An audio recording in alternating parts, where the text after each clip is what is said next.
Sir, you're charged with especially aggravated kidnapping. You're also charged with aggravated assault, and you're charged with theft of a firearm worth less than $2,500. You're talking about stuff that is not relevant. Hello and welcome to the Court of Public Opinion. I am the recovery addict, and boy, do I have a case for you today. Why is the dog chewing on this guy? I think they have got the wrong guy there. They got the wrong guy, and the dog was biting him. He roughing him up quite a bit. There's a lawsuit. 9 out of 10 judges prefer watching the Recovery Addict live stream in their courtroom. The fireworks are not done. Now we're getting commentary on the case. Dati mihi Anglican praise verbis Latino.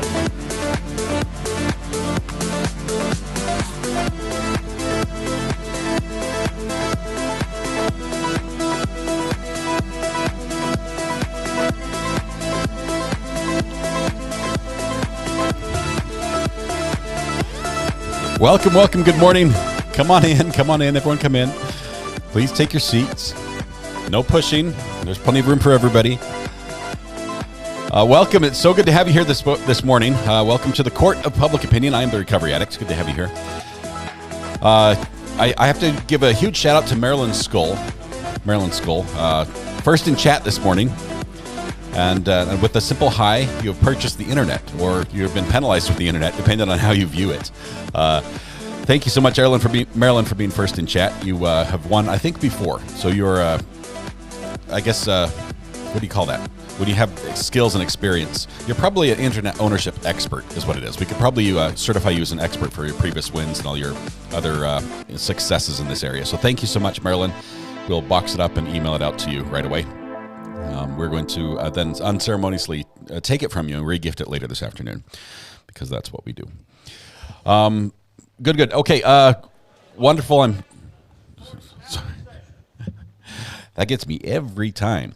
I was scrolling through chat, reading some just hilarious comments and some great stuff. I think we have one birthday. Did I only see one birthday in chat?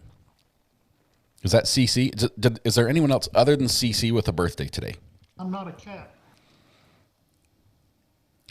You have to speak early, or else you sort of miss it. 1 month membership mark from Fur Baby's mom says, "Love this channel." Thank you so much, Fur Baby's mom. Love having you here. I think Lisa, I think you got another month. Lisa Wilmot as well. It faded away from my screen long before we went live. Taking it easy. That audio is just not as loud as it should be. Let's try that. Okay. Sounds are up for the subject matter jurisdiction. There's Mr. Brooks, about as loud as he should be, maybe a little too loud.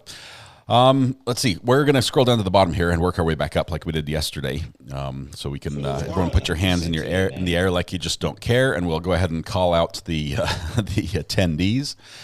I'll give you just a minute to raise your hand for that, and we'll work backwards.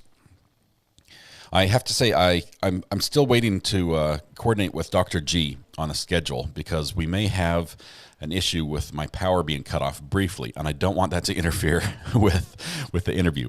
So we're going to figure out exactly what's happening on the power schedule, because we have to reconnect the garage with the mains that we pulled yesterday. All the cables are run. They've all been pulled. They worked fairly smoothly. It was good. So that's wonderful. All right, let's go ahead and pause the hands in chat for a second. Let's see.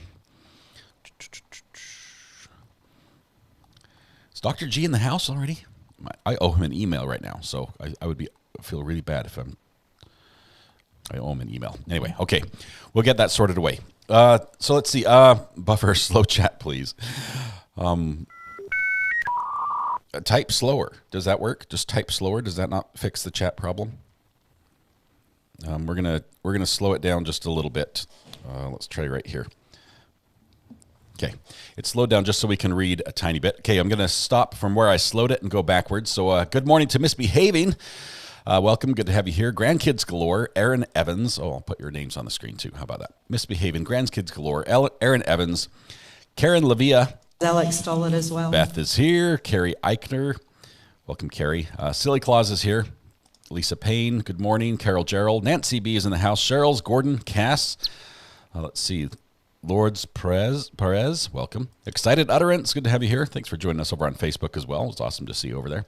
Robin Calkins, Andy Logan, Jacqueline Lynch, Michelle Richardson, Ryan K. Welcome. Diana Do 420.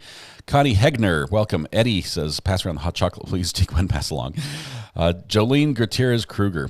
Eddie, today is a good morning for hot chocolate, but I do not have any beverage. The only thing I have on my desk is some pepper seasoning, some crushed peppers. And this, I will say, this is the best pepper seasoning ever, but it does not replace water.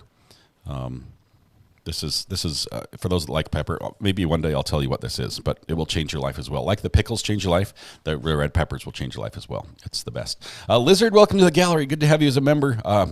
Slid in right here during the morning roll call, so welcome. Thank you so much for that. Love your support. Let's see, Roxanne O is here. Louis Cox, Maggie Carr 22956. Hey, yeah, I don't have a mug or any water. Awesome. Okay, my daughter is going to get me a beverage. We'll see what she chooses. Kat Langton, Lynn Hoke, Lindy is here. Good morning. Dancing with Daffodils as well. Good morning to Lisa. Sarah, I see you as well. Good afternoon from Denmark. Suzanne Holm. I'm not a cat. Steal Your Heart. Teresa. Brooke Nelius. KH in South Carolina. Texas Val. Denise Feldman. Ersland is here. Gracie Noel. Good morning. Carol Gerald. Denise Dominguez. KB. Lexa Fulmer. June Jasmine. Bobby Hansen. There's Lexi as well. Krista. Still your birth week. Hope you have a fabulous week here. Weebug, Helen Rowe, we're all mad here. Mama. Let's see, Robin Calkins, Eggs and Spam. Scotty Rowther, good morning. How are you doing? I'm doing fabulous this morning, Scotty. Good to have you here. Kimbers, Ohio is here. Tam Hernandez, Cass Koovets. I'm pretty sure I butchered that, Cass. I apologize. Let me know how to say it properly, and I probably will still butcher it. That's how I do. Ritz is here. Adam Nusky is here with the mitt, the oven mitt, raised oven mitt.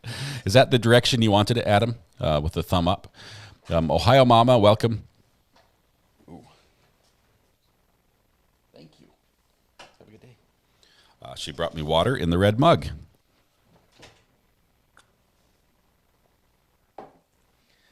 And it's cold, but it's also from the water tower. And I'm not against water tower water, but it's not the same as bottled water.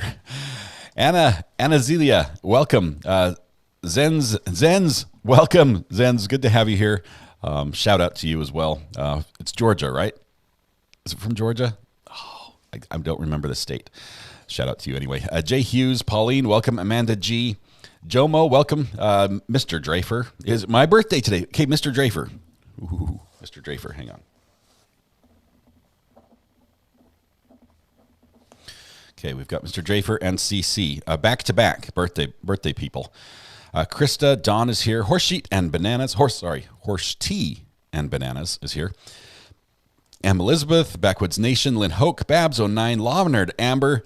Ven is here. Good morning, Ven. Glad you could make it on time. Adrian Appleby Burres, Diverse is here as well. Bobby Hansen, Katrina, Dawn, Debbie Blair, Sharon McDonald, Linda Hill, Notorious Emu, welcome. Lisa Meany Banana, good to have you here, Lisa. Alicia Brooke. Zenz is cutie white. I don't know how to say this, Zenz. I don't know how to say the Zenz is cutie. I'll need a pronunciation guide there as well, Zenz. Let's see. CC, yes, it's your birthday, so that's awesome. Ritz. Holly Misconduct LeConte, welcome.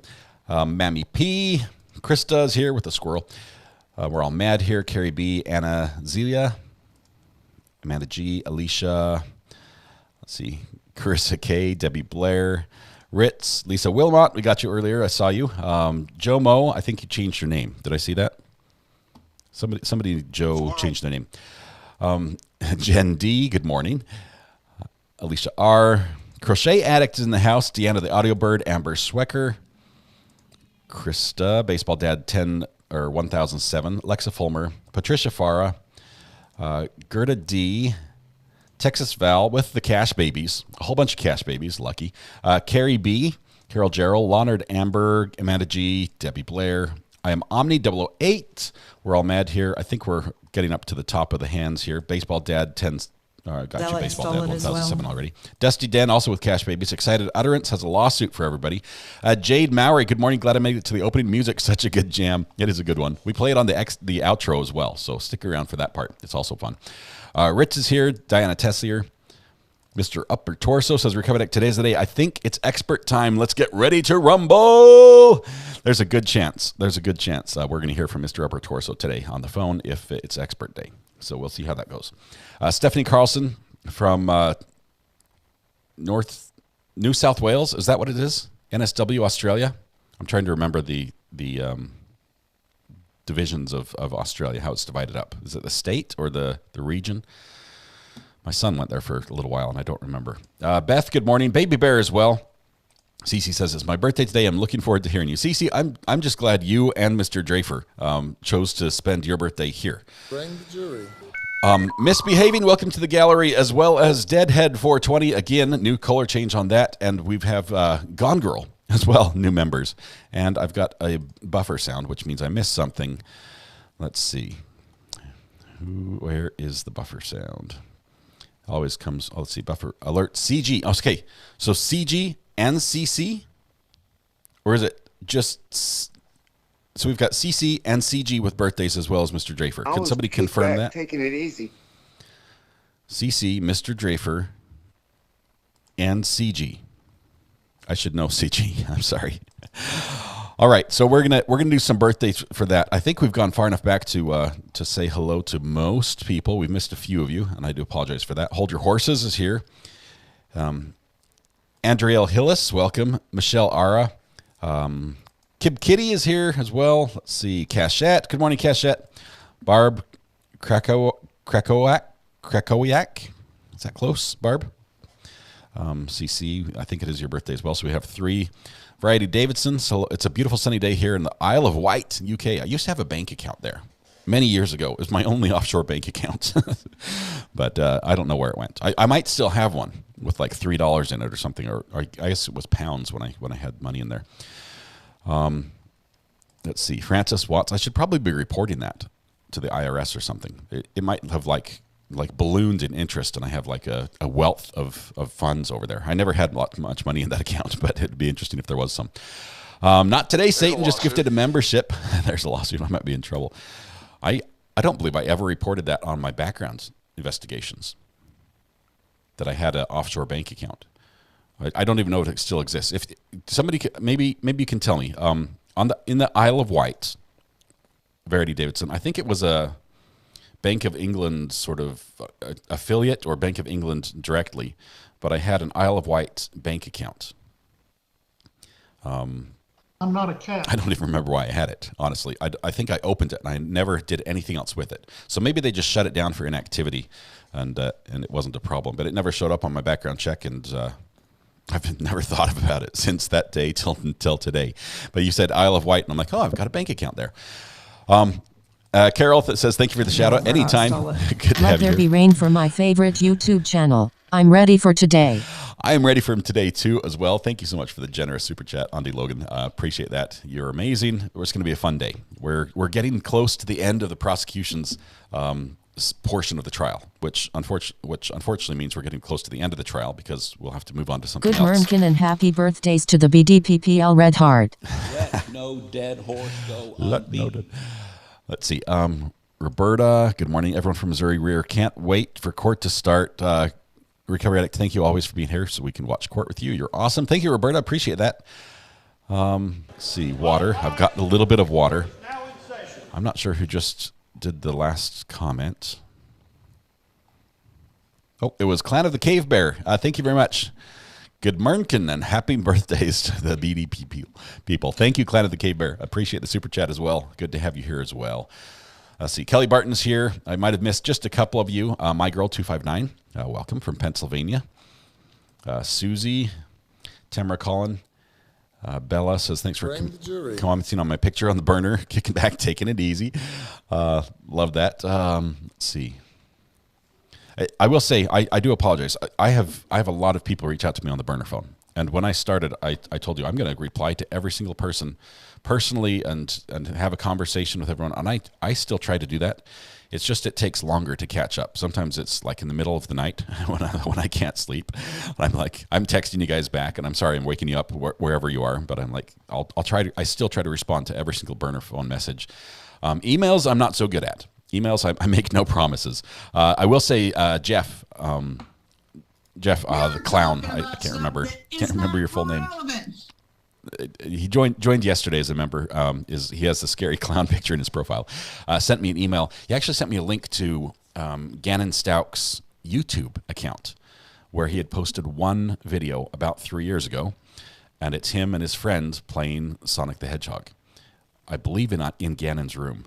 And they're talking about, we're going to do this a lot. We're going to have, all these videos. You can like your own video. We've been going for like a minute and a half now. And it's all shaky and filmed on a phone. And they're, playing Sonic on the Sega. But a really cool video. His YouTube name is just his name, Gannon Stauch. And then he just has his first video. It's called First Video. And it was posted 3 years ago. So, and he mentions his name in there. I believe it's authentic. I believe it's real. Anyway, on a globe, Richard's here. Heather Kelpine, sorry. Kelly Barton, I'm here, she says. Don't forget me. Welcome. Anna from Germany. Chalugi. Okay, I think we've got to play a little bit of birthday. I don't think I have singing. I don't think I can sing today. That's what I'm saying. I think we can play the song just a little bit in the background. I think if I sing, I won't be any good for talking the rest of the day. But do want to wish a happy birthday today to CC, CG, and Mr. Drafer. If you also have a birthday and you've been lurking, now is the time to come out of the shadows and own up. Let us all wish you a happy birthday as well. It's a fantastic day to have a birthday. You probably know that already because you've had one this day for many years now. But happiest of birthdays to all of you. Let's see. Krista says, Katrina, can you ask RA? He will see your question, please. Oh, no, I have Katrina on ignore, Krista. I'm just kidding. What's your question? Where's, let's see, Krista. I'll look for the lightning because that sort of stands out in chat. There it is. What happened around lunch yesterday? Was that when someone left the courtroom or the judge left the seat for a minute? Somebody remind me. All the days blur together. All the days blur together. Mr. Upper Torso says, recovered. Also, I'm a dum-dum and giving the wrong name for the trial I'm watching. The defendant is Rob Tellis. I keep saying Torres. It isn't a trial yet, but it's already getting wild. Keep me in the loop on that one, Mr. Upper Torso. We are looking for a new trial after this one. I'm not sure where we're going to go quite yet, but we're keeping our feelers out as we're seeing the light at the end of the tunnel for this case. The end is near, so as Lori Vallows people would say. The end is near. Diana R., welcome to the jury. Good to have you here as a member. Thank you so much. It looks like you're kicked back, taking it easy, or your cat is there in that profile picture. I don't know how you got a cat to pose for that. I can barely get a cat to come to me when I have food, let alone hold still with cucumbers on its eyes for a picture. That's a skill. Diana says, we understand because you're only one person. We still love you. It's just me. I am the entire production on both sides of the camera, both sides of the burner phone, all the machinery, all the everything. It's just me. Luckily, on our podcast on Friday nights, I've got Thomas to help. Weather Watch is absolutely amazing. It is so incredible to do that podcast and have somebody that just carries way more than half the burden on that. Thomas does a great job, and it's so much fun to do that. Join us on Fridays, by the way. Should be, I think we're back to 8 p.m. on Friday. There we go. 8 p.m. on Friday to have just a fun time together. That is not relevant. That's the Not Relevant podcast. You're right. Good morning, Armis Duran. Welcome, the Fowler kids as well. Just finished catching up on Al's testimony. I heard him testify yesterday. I didn't click who it was till I went back. It didn't click who it was till I went back. Okay, I really hope the experts are here today. We've got 5 more witnesses. 5 more witnesses in the main testimony or the main evidentiary portion for the prosecution. They may have some rebuttal witnesses after that, after defense goes, but defense only has 1. They did initially file about 12, 13 witnesses back in February, but then their latest filing, which I believe is from the first or second week of March, just has one witness on their list. So I think that's what they're still playing with right now. Okay, you never know. She might testify in her own defense as well. They might have two. Okay, we're good here. Let's see. Okay, I think we're all caught up. I volunteer as burner phone secretary. Cachette, I need to figure out how to do that. I do not screen my calls because I don't have the technology to screen my calls. I guess I do. I can if I push these two buttons and these two buttons at the same time, I can talk to the phone person without you hearing them. So I could, in theory, screen my calls, but then you just have dead air, and that doesn't work very well. So far, we've just been lucky with just having good callers. Has LS gotten any less annoying? Kelly, it depends. Has she grown on you at all? That's the question, because she hasn't really changed in her behavior or voice patterns in any of the recordings we've heard. Okay, his YouTube video, MS Kim. Yes, if you've gone to YouTube and watched Gannon Stauch's YouTube video, it breaks your heart. Especially when you see that room, and I really believe, I haven't had it confirmed, but I believe that the video was filmed in his room. That was, and you look at the time frame, and it's like this is really close. This is close to when it was the end, and yeah, it's tough to see that his first and only video on YouTube. I think technically he wasn't old enough to get an account, so he probably might have fibbed a little bit on the YouTube questionnaire to get the account done. They typically like only people who are 13 years or older, unless there's some parental involvement. But Krista says I subbed to his channel. That's awesome. He has like 1,600 subs right now, which is great. Or maybe that's views. I forget, one of the two. But I think it's subscribers. Someone asked for the rules of chat. Jennifer Peru, the rules, whoever asked, are basically, let's just be nice. Obviously, when it gets really busy, when court starts and it gets super busy, especially towards the end of a trial, we do ask that the comments be more focused and relevant. It's harder to have a lot of conversations going when there's 4,000 people in chat that are all talking. Even on slow mode with 4,000 people in chat, it's just it goes too fast. It's too fast to read. So we ask that you keep your comments relevant, and maybe limit your comments just so that your comment and other people's comments are able to be read, because it doesn't do any good if we can't see what people are saying. Is there a reason we can't have closed captions? DC, there is. I'm not a camel. Here's the catch. YouTube, I have to choose when I go live if I'm going to allow closed captions, and if I say yes, I have to slow down the delay between what happens in real life and when you see it to like 30 to 40 seconds. That allows YouTube to run their computer system to auto close caption. The problem is if we're having a discussion and I'm trying to respond to this, then a back and forth discussion where I ask for clarification from you is like 2 minutes apart. And 2 minutes in chat is a world of chats, and it makes conversation or back and forth almost impossible. So for that reason, we've got it off. I'm sorry, Mr. Brooks. Thank you, Amber, for posting Gannon's YouTube video to his link. I don't know. I don't even know if the family still has access to the account, or if they, I'm sure they know it's up there, but it's nice to see it getting some love and support. Cash Prego Belly emoji. Who was it that sent? I got a couple of them sent to me, a couple proposals of the Cash Belly emoji. They're a little too detailed for emojis, just because details don't show up very well when you downgrade it to 48 by 48 pixels. But we're still working on that. I also think that we believe Tisha mode is got to find its way into our merch somewhere. Just to give Al the credit that he's due. Okay, I will tell you, I wanted to share something. I forgot. Let me swap this around. We still don't have a video from the courtroom. We've got about half an hour before that's supposed to come in, so hang on. So let me plug in my phone briefly. Take it down there. I want to show you. I have to put it on Do Not Disturb mode, otherwise I might get a text and someone's number will be outed for the world. Don't want that to happen, so let's see. I'm in 6.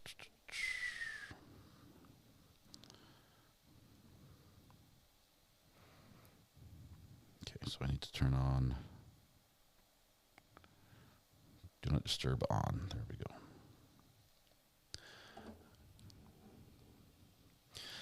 Okay, so I was is it working? Come on. There we go. Yesterday I was talking about getting a standing desk and with a treadmill underneath. And so I'm looking online, and I go on Amazon, of course. That's where I like to do my shopping, just because, you know, they have a lot of options. So I go on Amazon, and I see this company that's advertising a treadmill that fits under your desk. And it looked like it was like for my level of activity. And let me show you what it looks like here. It looks like this right here. It's like the whole family can enjoy. And there's mom, dad, and the kids sitting back watching the dog walk on the treadmill. I'm like, okay, that's probably more laid back than I need to be. Needed to actually get it from my exercise, not the pets. And so I scroll over to the next one, right? I scroll over to the next one, and it's like, oh, you want this one. And this is maybe a little too much. I can't envision me live streaming at a dead sprint like that. I think this is photoshopped. There's no way this guy's head is like, I think he's actually the scale's off. Like he's too small for the image, because the handrests come like to his shoulders. But anyway, so I'm looking for something in between the two. Either the walk your dog and sit there and don't do any exercise, and dead sprint, Olympic sprint on a treadmill. So if you have any suggestions, please send them my way. Clearly my searching is not working very well. That's turbo mode for sure. Treadmill man is rocking out to your music, says Eddie. Yeah, that's what he's running to. Bring the jury. Okay, I think we've got our video back where it goes. Let's see. Jennifer Crouch says, I have the first one you posted, but it doesn't work on carpet, so I can't use it under my desk yet. Oh, I'm on hardwood floors, but I have a rug, so maybe that would be a problem. Will LS last the rest of the trial without an outburst? So far, yes, but I wonder if she's going to realize she has to do something. You realize it was the end of her interrogation video before she really sort of, peed a little and did all that funny stuff. So maybe at the end of the trial, as she sees things are coming to an end and it's not going the way she'd expect, maybe she'll act up then as well. They have like the little pedal machines you can sit in your seat and pedal away. Deebs, I looked at those, but I'm worried that as I pedal, I'll just sort of like slide down and down and down and down. I'll just slide out of my seat. And my chair, as soft as the chair is, it does squeak a little. It's like, I think it's pleather. I don't think it's real leather. But it does make a little bit of noise, and that might be distracting.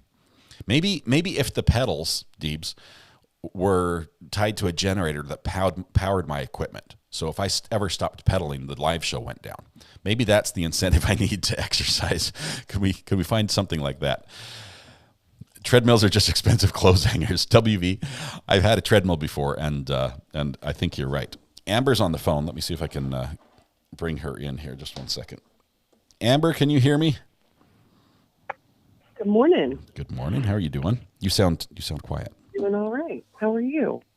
I'm ready to go. Ready for the trial to start. I was like, I see the phone lighting up on his desk in front of him, but he turned it on Do Not Disturb. I did. I'm sorry. Here, I'll turn it off.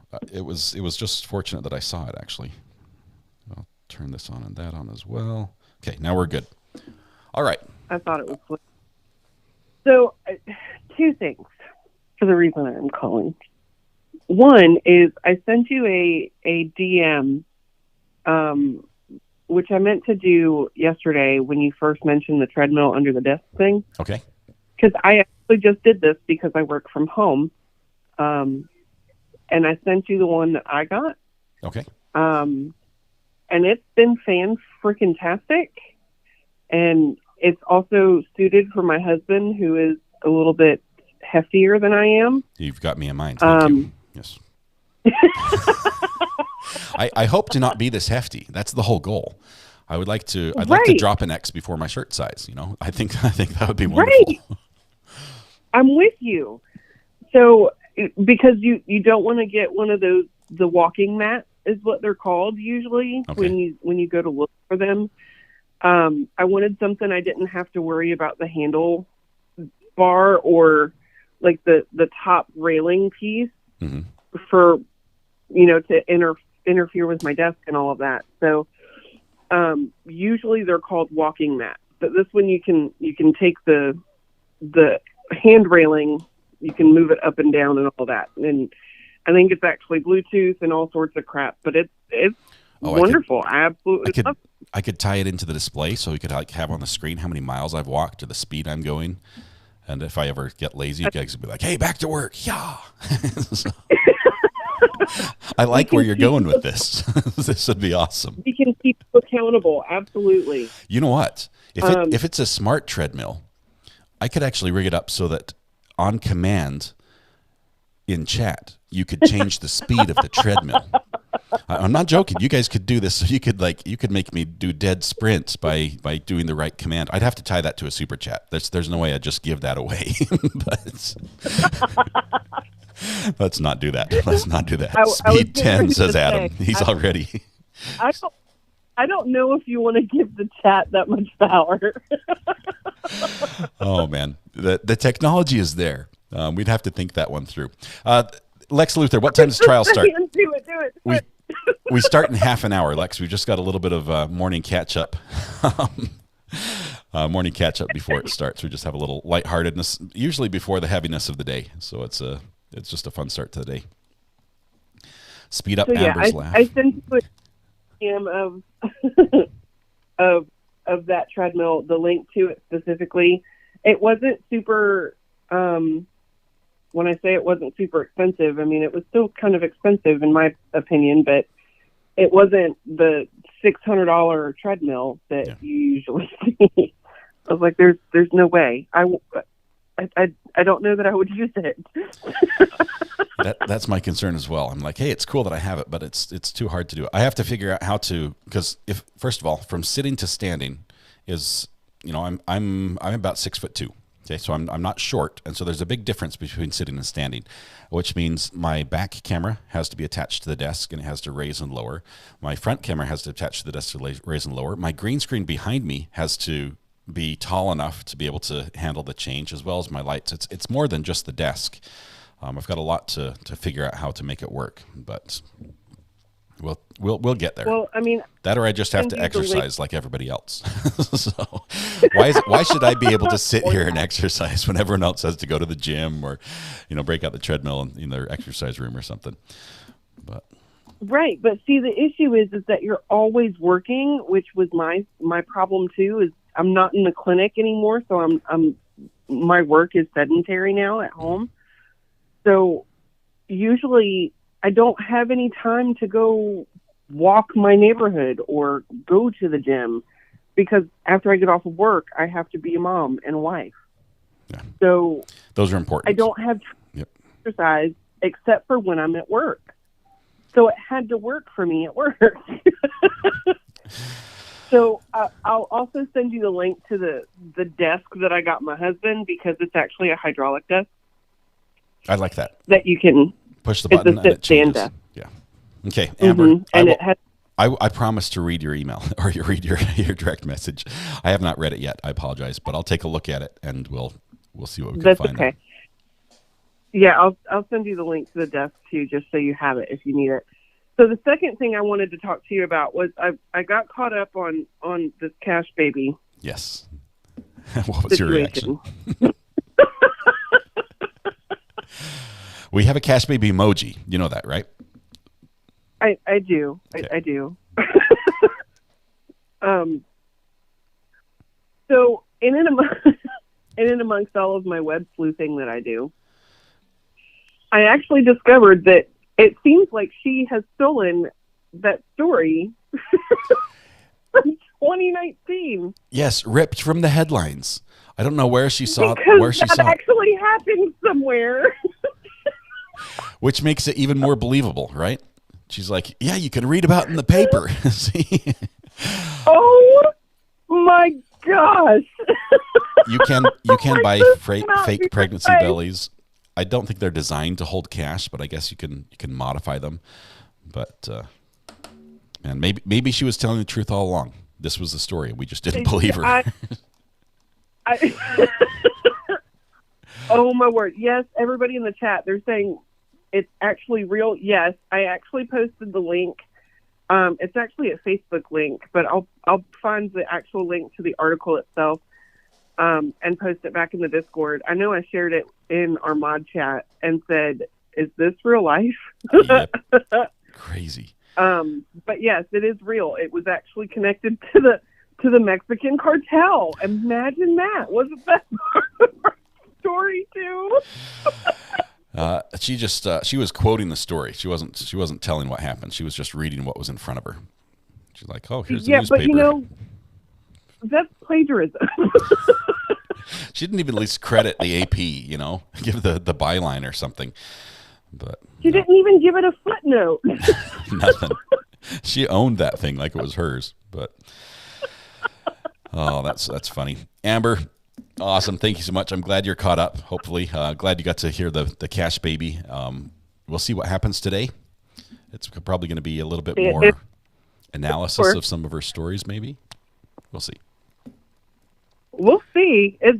I'm definitely intrigued by the psychology of everything, so I'm really excited about hearing the psych experts here. Yeah. We've been waiting for these experts. It's going to be really insightful to see how this goes down, and then see the battle of the experts, because they'll be followed up by at least one expert on the other side that was going to have the exact opposite opinion. So that might be really insightful. Yeah, but it's really weird. The expert that they've gone with on the defense, I don't know. You just need to find someone who will say the words you need them to say, and I think they did. Right, but I wonder if the defense team has Google, because if they did, they've never seen what she's done before. If you can get me a list of the cases she's testified in before, because we've probably seen her before. In some really crazy cases. So I'll work on that. That'll be interesting. Okay, Amber, I've got to move on just a little bit. Thank you so much. Good to have you back. Glad to have you back caught up, and we'll see you in chat. Absolutely. All right, see ya. All right, we'll see you. Bye. Okay, I had one more picture I need to show. First, Judy, thank you for gifting 5 memberships. It happened a few minutes ago, so I might have missed the names. Oh, there they are. Looks like they went to Macy Combs, True Crime Shining Light, The Fowler Kids, Roxanne O, and Brittany Tello. Congratulations to those who won, and thank you very much, Judy, for your generous donation. Have one picture I was supposed to share that I forgot, and I'm trying to pull that up right here. Let's see. I think I went to desktop. Wait for it. I need this way. There it is. Okay. I have to bring it into my switcher. It'll go right down here. Yesterday we were talking about the electrical storm and the problems people were having with YouTube, and it's no joke. Let me show you this. This picture happened a night or two ago. These are the Northern Lights, and I don't know where exactly this was visible from, but I've heard that's been the Northern Lights were visible all the way down through Kentucky, just halfway down through the United States, which is really rare, relatively rare. And this only happens when there's a big electrical storm. Those big electrical storms do actually cause problems with the electrical grid and with transmission. And so a lot of times when we have just weird issues, when the internet's not working and our Wi-Fi is not working well, it might coincide with an amazing nighttime view of the Northern Lights. So thank you. I don't know who sent this to me. They didn't send me their name, but thank you very much for doing that. We'll keep that in mind if we have any problems today. All right. What's the name of Gannon's YouTube channel? It's just his name. Gannon Stauch is the name. I think, Amber, if you can post that again, if anyone would like to go over there. There's just the one video that's uploaded, and it says, and the video is called First Video. It was posted 3 years ago. Let's see. Lisa says, we've had sightings and pics of Northern Lights in Oklahoma. Yeah, it's really rare. We have had another day that was like a 5 instead of a 4, or a 4 instead of a 3. I forget. It's like on a scale of 1 to 5 of how intense the storm will be. And so this wasn't the worst it's been this year as far as electrical storms, but it's pretty brilliant. It's pretty amazing. Maybe Mercury is in lemonade again. Good morning, Sandra Oliver from Washington. Good to have you here. Kansas had them too. That did not mess up your internet, bro, says Don Bean. Mine was fine. I did not have a problem, but a lot of people were reporting problems, and they do coincide with storms. I speak from experience when I'm talking about that because I do amateur radio, and amateur radio uses a lot of various frequencies of various power and a lot of different types of antennas, and you can hear when there's an electrical storm in static. You can hear the storm hitting the earth. It's something that you can detect and you can pick up and is received and causes interference on electrical systems. But let's see, we should take a poll on how long the jury will be in jury watch. It's going to be like, who's got the fastest handwriting? All right, you're the foreman. Go, zoom, check, done. And they're going to be ding, that hit the easy button, and they'll be out. Live in Minnesota. The Northern Lights are amazing. Viewable in Arizona. It was at KP8. Extremely visible. Had good views of the aurora across the UK as well, says Francis Watts. That's wonderful. Nova Scotia, Canada. Sherry, I'm sure you have a little bit of Northern Light views as well. I've seen them maybe a handful of times, maybe 5 times, and usually faintly. I remember once as a child seeing them, but not the waves, just sort of like a faint glow. I would love to see them in person and just see I would stay up all night and just stare at the sky. It would be awesome. Okay, still nothing from the courtroom, which is sort of rare. We've only got 20 minutes before it goes, and it shows that the meeting has not yet been enabled. I've got 3 feeds all saying waiting for the host to start the meeting. So we'll just hang tight for just a moment on that one. Okay. Have my remote, so let's check one other source.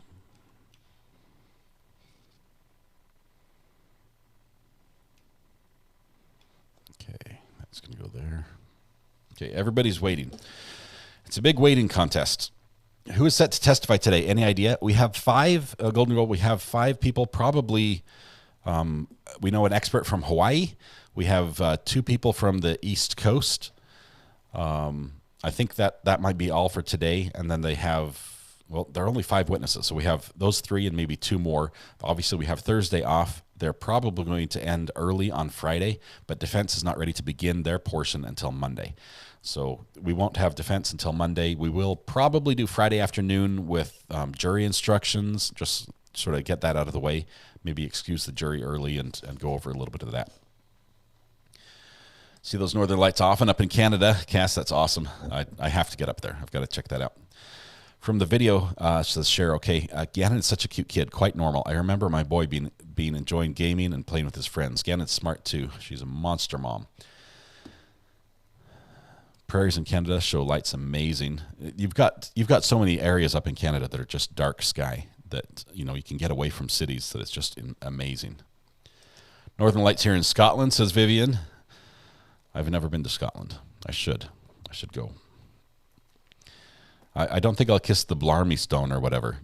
First of all, I'm not sure that the guy can hold me, even the tough dude that grabs you by the ankles and hangs you out over the edge. I don't want to put that on him. But at the same time, I'm a little bit germ conscious about all the people who have slobbered over it, or worse. RA has the best audio and video in general. Thank you, Cope and Whiskey. I try my best. I don't know why mine is better than others. I think it's just good, clean living. Maybe that's what does it. Blackbird Speaks says, I'm formerly R.A. Marin Speaks. Ramaran Speaks. Okay, so Blackbird Speaks. All right, I will try to remember. I do have a hard time keeping up with the name changes, but I will try to keep that in mind.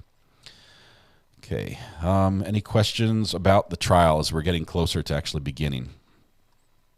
I think the first trial I watched every minute of was Casey Anthony. I just realized how long ago that was. I've been hooked ever since. That was an interesting trial to watch. I watched that one as well. I wonder if documentaries will come out as his friends reach legal adult age to give more context to his life. I don't know. I think the kids, this is something hard for a kid to deal with. I mean, if you were 10, 11, 12 years old and your friend was murdered, how do you handle that? That's, and now Murdoch stole it. That would be devastating. At the same time, I don't think I would have the words to shape it. 2 giant holes in sun from elections, going to get worse over the next 2 years, says Chris.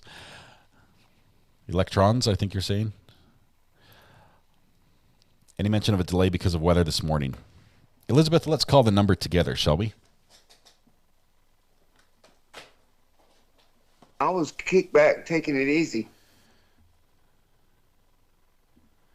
Let's see. Oops. I'm not a camel.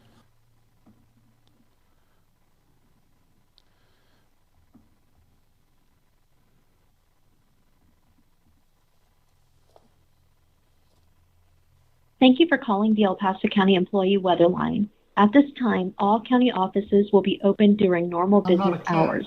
This announcement will stay in effect unless conditions warrant a change. Thank you. Well, there we go. We should be starting on time, according to the number. I've called the number the judge gave us yesterday to check and see if it's going to be delayed. Possibly tomorrow, maybe delay, though. So it's good to check. I just wish the feed were up. I get nervous as time gets closer and there's no feed. Do you know if GoFund is still active for Al? I've seen on news report his legal fees when trying to divorce Tisha. Mr. Drafer, I don't know if it's still active or not.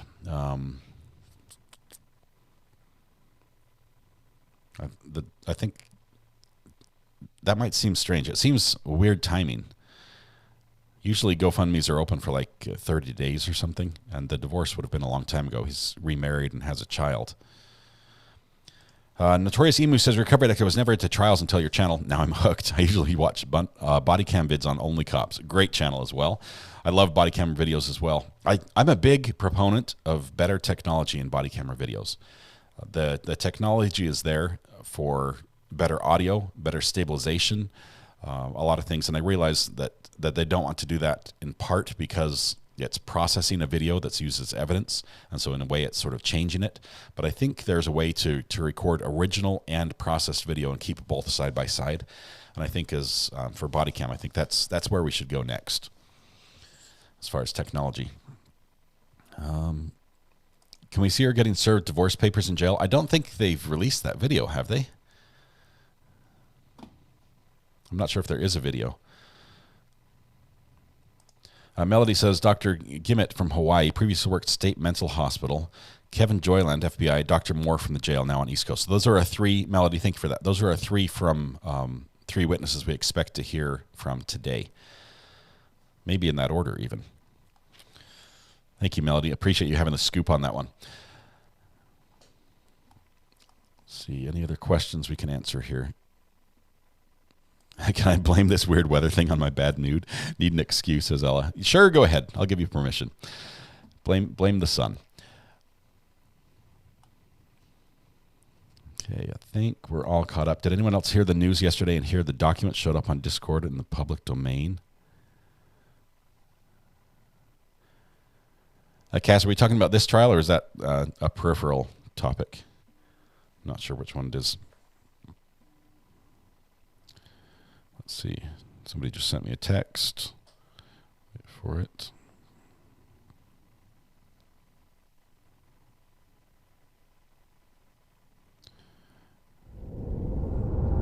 I'm sorry, I have to mute the audio here. Sorry, they sent me a video. It's a video about science. I think it's about the sun and electrical storms.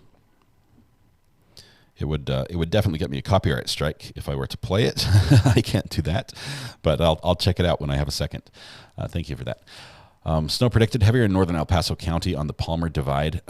Yeah, and Matt, the concern they have is the jurors that might be further away, that might be driving through the snow to get there, that might be delayed. Worst case scenario, it might be an hour later start because Colorado knows how to deal with snow. People are saying she has an electrical belt on her, saying bailiff has a remote for electrical belt. Any validity to this? Melissa, they're saying that because of us, but let me couch that in what we've had. There is one of our fellow addicts who is listening in court, who attends court regularly, who has provided information about what they have observed in court, and these were her observations.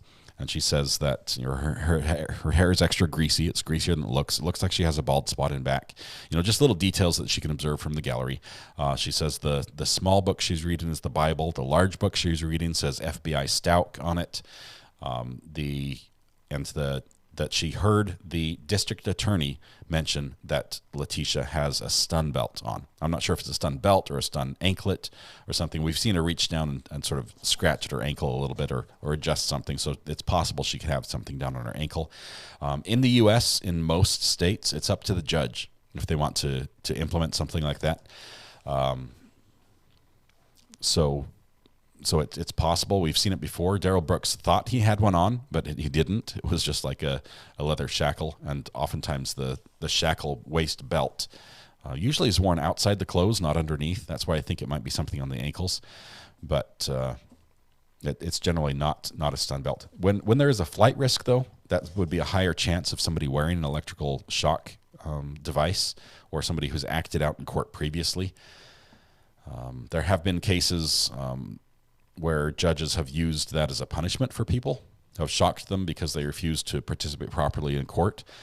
That's interesting. We could talk about that another day. But Under Your Scars says, Al divorced 4/30/21. Good morning. Thank you very much, Under Your Scars, for that. Appreciate you using your 1 month anniversary membership to give us a little bit of info there.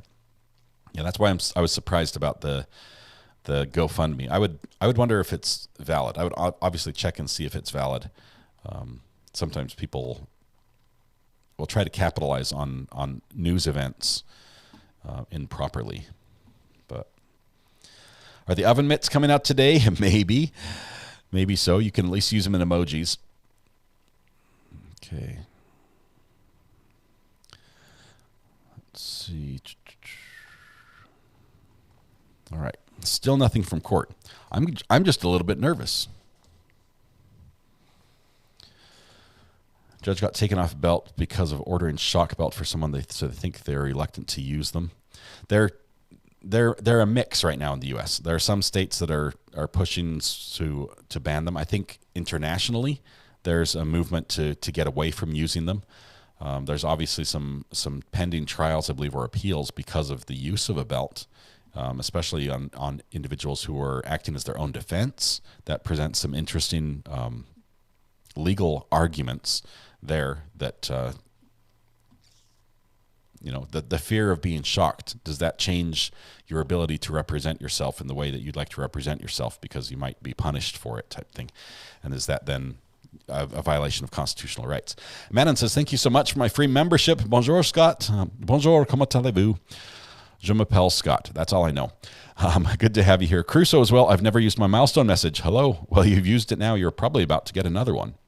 So thank you. Thank you very much, Crusoe, for that. Good to have you here. I would love to be the one holding the shock remote. Okay. All right. For those that have a question about getting a gift membership, if you go to this page right here, sorry, that one, it was kept moving, and you change the setting on the channel to receive gifts on this channel, then if the gift membership is given out, YouTube will dole it out almost by random. But I've heard that the more active you are or regular participation, the higher you are on the recipient list. I need some water. I'm dying here.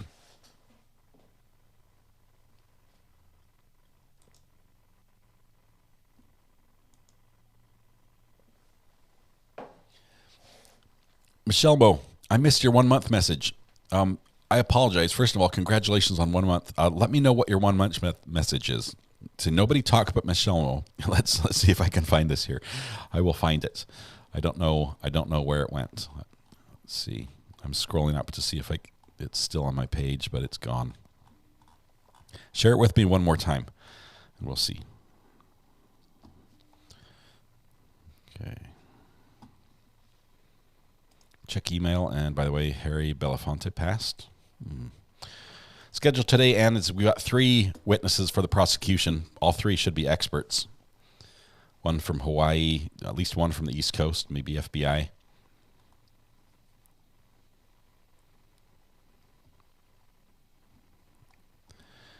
Brandy, good morning. Wonderful show last night. How fun would it be if she got shocked every time she told a lie? Not fun for her. Court will call 20 CR 1358 People versus Letecia Stauch. Record should reflect the jury's not present in the courtroom. Defense, have you had an opportunity to look at the issues regarding exhibits 229 and 238? I have. I think they were, my recollection, they were admitted, so there's no objection to them. Your Honor, go ahead. Your Honor, I was able to clarify. Okay. Exhibit 229 was not admitted because Detective Brian Rogers admitted Exhibit 716. Okay. It was a cellular telephone extraction. Okay. That should be on the record. That one I think is the 716. It should be a duplicate, but really it should be Exhibit 716. Bring the jury. I'm sorry, Michelle. Can I have that? I knew the data extraction had come in, and it was admitted as 716 because that was not a pre-numbered exhibit. Yes, Your Honor. And then to be clear, Exhibit 238 is the ticket from the airport. Yes. And I recall that being in, and there's not an objection to 238. Okay, 238 is admitted. 230 or 229 is not, because it's actually 716. Correct, Your Honor. Okay. And other than that, it looks like we're all in agreement. So that's pretty good after 49 pages of exhibits. So Every once in a while we get lucky. Every once in a while. Is she showing the toilet paper in her ears? Is there anything that we need to address prior to bringing the jury in prosecution? I don't believe so, Judge. If there is one thing, I apologize. Mr. Young? We're going to start calling some mental health experts as early as this morning after this first witness. Okay. I just think it might be appropriate for the court to instruct the jury that their evidence is being presented solely for the purposes of the insanity issue, because I don't plan on getting into physical evidence of the guilt versus not guilty aspect of this. Does that make sense? Yeah, it does. I'm not sure that I would give a specific instruction on it, though. I just throw it out there for the defenses. I would request the instruction, I think, because the evidence, especially the statements of Ms. Stauch, are used only for the sanity.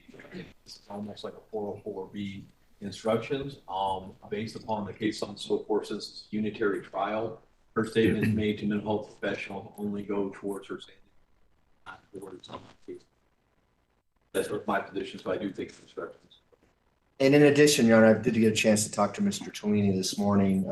Some of the witnesses are going to be talking about the competency evaluations, which clearly would go to the issue of insanity. And I think that would further elaborate the need to instruct the jury for the limited purposes of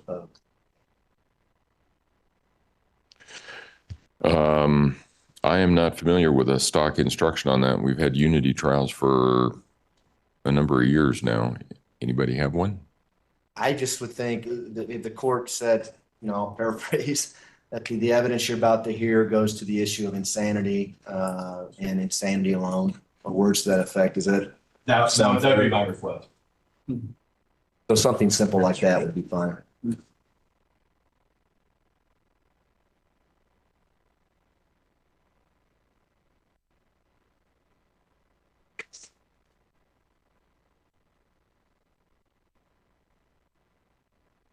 Is this like some Queen Amidala? So the evidence you were about to hear goes to the issue of insanity and insanity alone?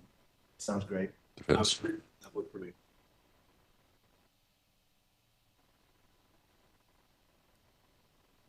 You're going to have to give me a heads up as to when I need to give that. It'll be before our second witness this morning, Dr. Christine Moore. And Dr. Grimmett will probably be on. I don't know if we'll get to her in the morning, but at 1:30, I would guess. Okay. All right, we can do that. Is the anticipation that we're going to be all day with evidence? Well, we've got 3 witnesses lined up, Judge. It'll just depend on how long each one takes. The only reason I ask is I'm trying to get I've sent an email to Judge Bain and Scott Sosby about possible weather delay. So if we have something, I may know about it beforehand, but if we don't have a full afternoon, I doubt they'll have an answer. And they may not have an answer even if we go to 5. So. Yeah, so just context-wise, there's typically when we know there's a big storm coming in, there's a phone call that happens usually 4 a.m. of the morning of the storm that I actually participate in as well. And I haven't seen any notification of that yet. If I see that, I'll let you know as well. Okay. But the updated projections looks like it's going to be only in northern El Paso County, although the snow totals that I've seen have increased up from 6 to 14 inches now, as opposed to, I think it was 6 to 12 maybe yesterday. Right. So it sounds like potential for more snow, but more northern El Paso County. Yeah, I know the county does county maintenance does a phone call about 9 o'clock at night, and then Judge Bain is on the phone. It's 4 or 5 in the morning. It's usually 4 a.m. Yeah. So, yeah. Okay. All right. Let's go ahead and bring the jury in then. And Judge, while this next witness is on the stand, I'll be running the projection from the podium here. Okay. Meg, thank you for your support. Appreciate the message. It's going to be a great day.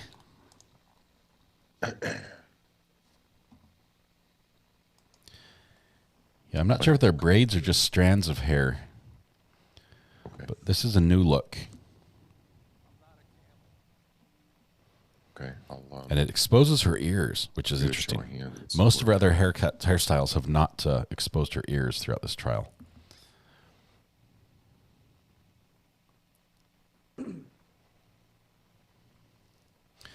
Does look like a few people have their coats or the jackets on in court, so it might still be a little bit chilly. The judge has complained about it being too hot in the courtroom before, and now it might be a little too cool.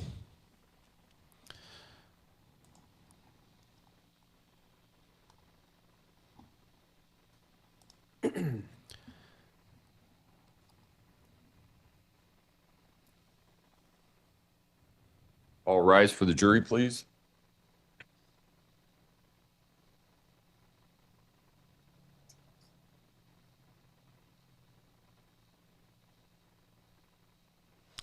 I'm not seeing anything on her waist as far as like a shock belt that appears visible.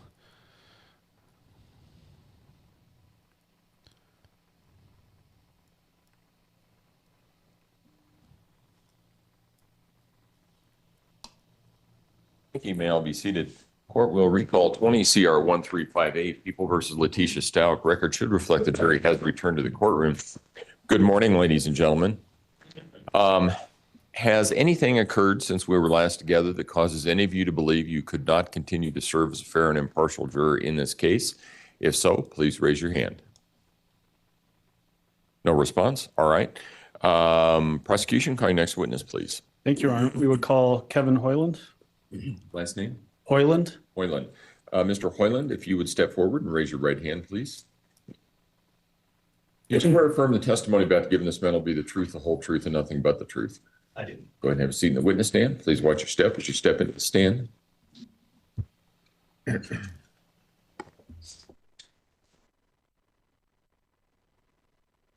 Everybody's done that. I know. It's a habit. Good morning. How are you doing today? Well, thank you. Will you please introduce yourself to our jury and then spell your name for the record? Sure. My name is Kevin, Kevin, Hoyland, Hoyland. Where are you employed by, sir? The FBI. What is your job title or assignment?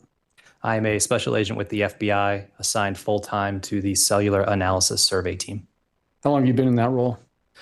Full-time with them in that role since 2019. Prior to that, in 2016, I became a certified member of the CAST team, where I still handled investigations like you would think a traditional agent does. And then I did the CAST work on the side as an ancillary duty, no different than evidence response or a SWAT team duties. So when you say the CAST team, you go around putting casts on people's broken limbs? No.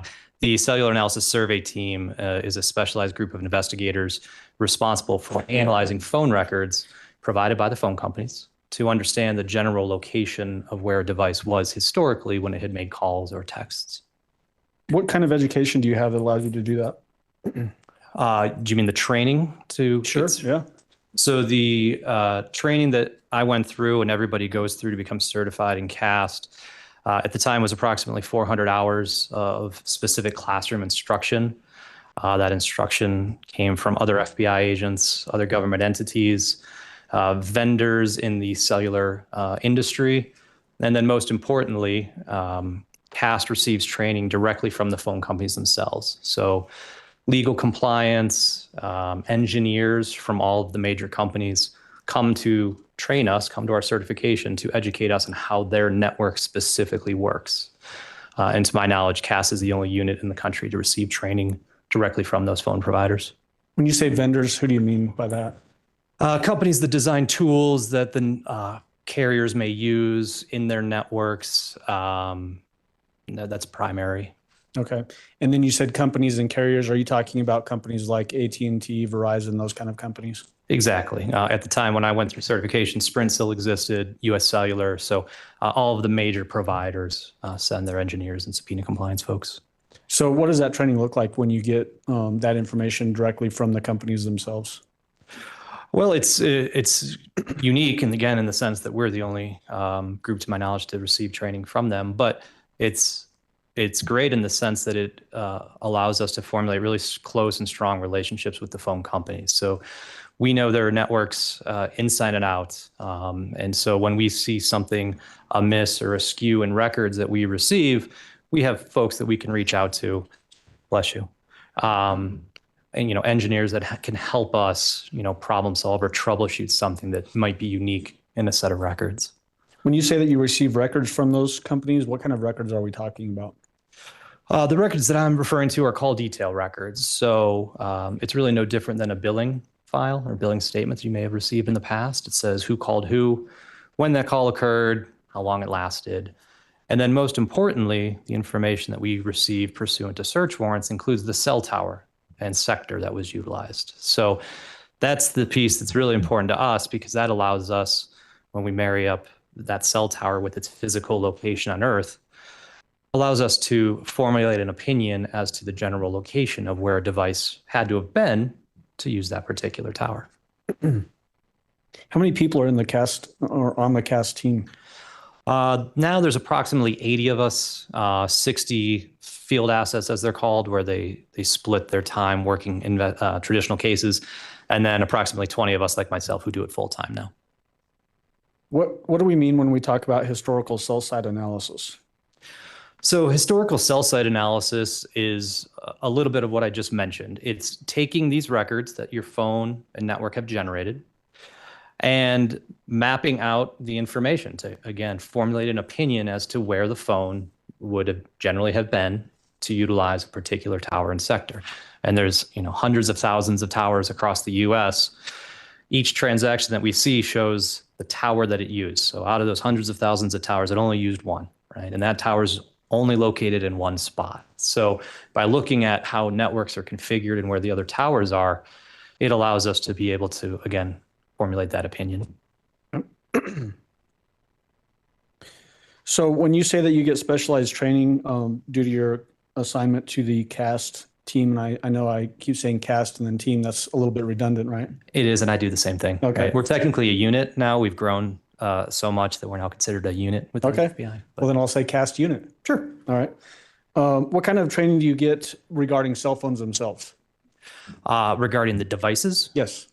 So we don't necessarily partake in the forensic analysis of phones. So when you think of dumping a phone or extracting information from that device, that doesn't fall into our team's purview. But we definitely utilize all that information.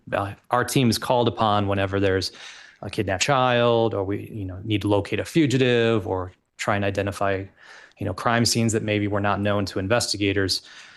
There's the phone data from the phone companies. There's the phone data from a phone itself. And then there's a litany of other geolocation data sets from other companies that sort of fall into our bucket of trying to figure out where a phone was at a time.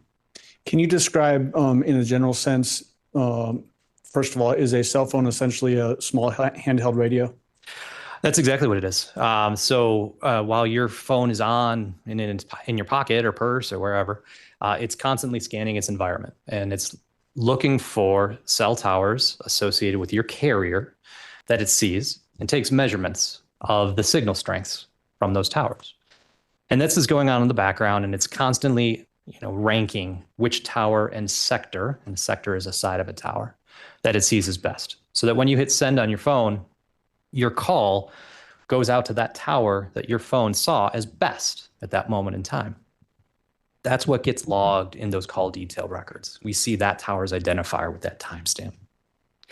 After that happens, network takes over, and it can move your phone around to other towers in the area that might provide service that still are functional. But at that moment, when you hit send or when a call comes in or a text, your phone is making that determination. What about giving the jury a description of cellular technology? Sure. I won't bore you with a history lesson, but I think most people have seen commercials lately. We're now on 5G. That's the newest technology. Each increment in technology expands the capacity in terms of how much data can be transferred from a phone to a tower at a particular time. But with that expansion, the offset to that is the towers themselves can't cover as far. They can't penetrate buildings as well. The radio frequency that's utilized just doesn't allow for that. So in this particular case, we were looking primarily at most of the towers were 4G. I believe there was a handful of 3G towers. But at the end of the day, that's just the generation of technology. Your phone is using radio frequency to talk to the tower, and that's sort of what's going on. Okay. How do you go about analyzing call detail records, the information you get from the phone companies? Well, first thing we do is, make sure we got all the files that we would expect from each particular company. And then based on information provided to me from investigators who are actually working the case, locations of interest, dates and times of interest, I would begin to map out that data, look at where those cell towers are located, which cell towers that phone utilized at the times, again, listed in the records, and begin to put the pieces together as to what was going on with that particular device. Okay.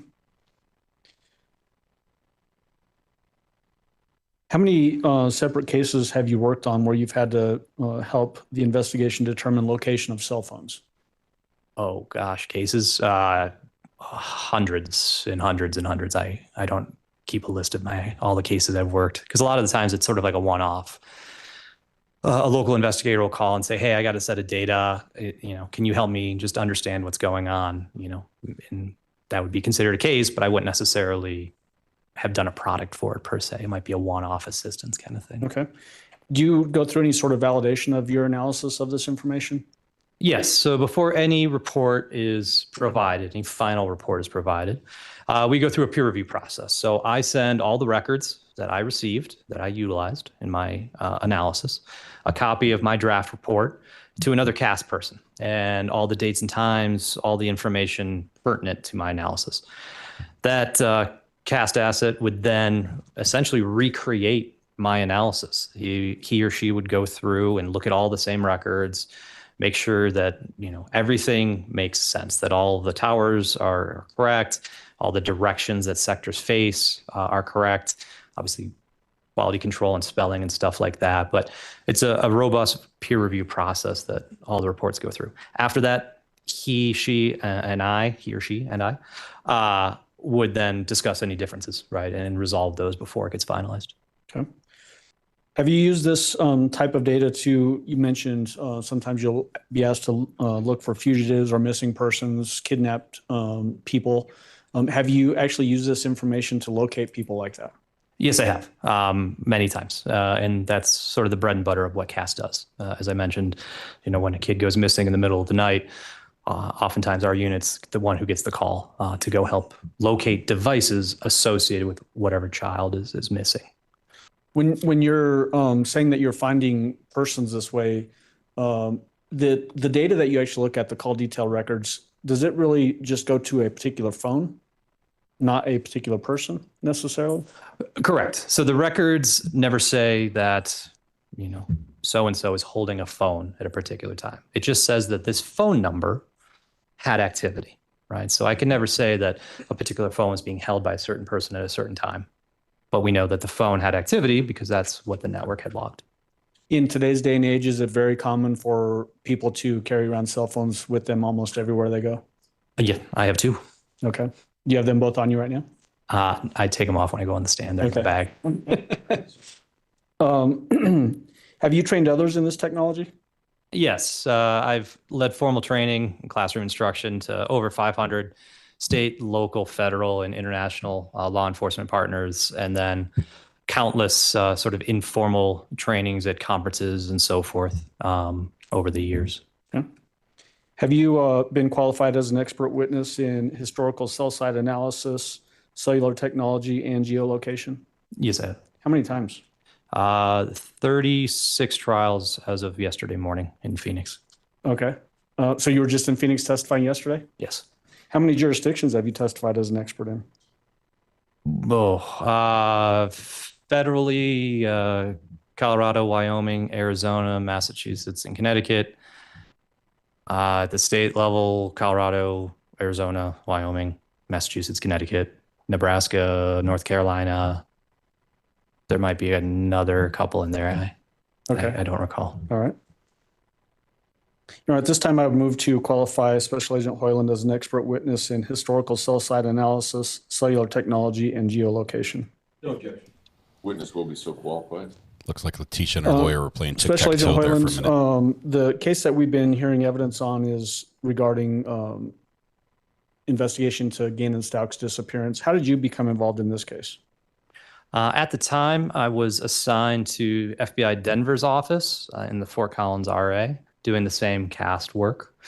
I don't remember who specifically reached out to me, but somebody from the Colorado Springs office reached out about the investigation and asked for my assistance. When you get asked to assist on an investigation, is it typical for you to get sort of a briefing of the case? Yes. What about specific locations of interest? Do you get that as well? Yes, and I sort of need that because there's the data that we get from the phone companies is often quite voluminous, right? So I need a place to start. Okay. Did you get those sorts of pieces of information in this case? I did.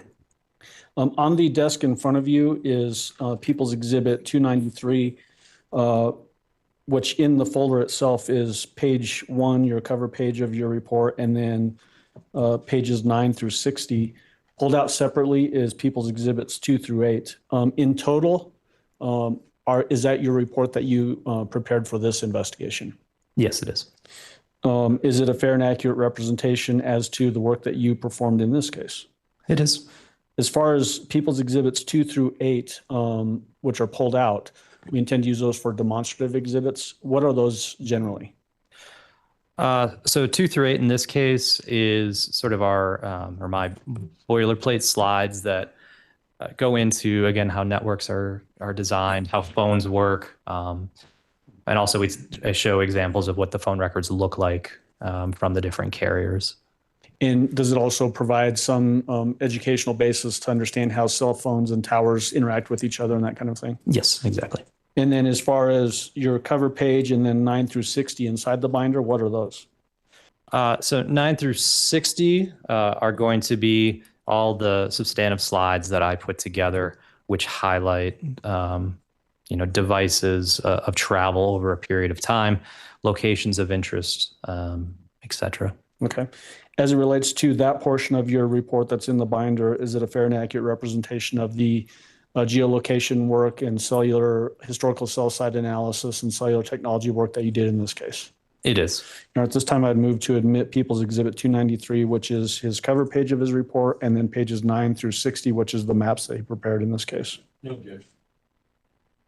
Exhibit 2, and that's a cumulative, right? All of that's in 293. Yes, it's in one binder, yes. All right. Exhibit 293 will be admitted. Go ahead. And then as far as publishing this to the jury judge, I do think it'll be helpful to have Mr. Hoyland go over 2 through 8 pages as demonstrative exhibits just to augment his testimony. All right. That's fine. And then we'll just need the TVs turned on and running from here, Judge. Thank you.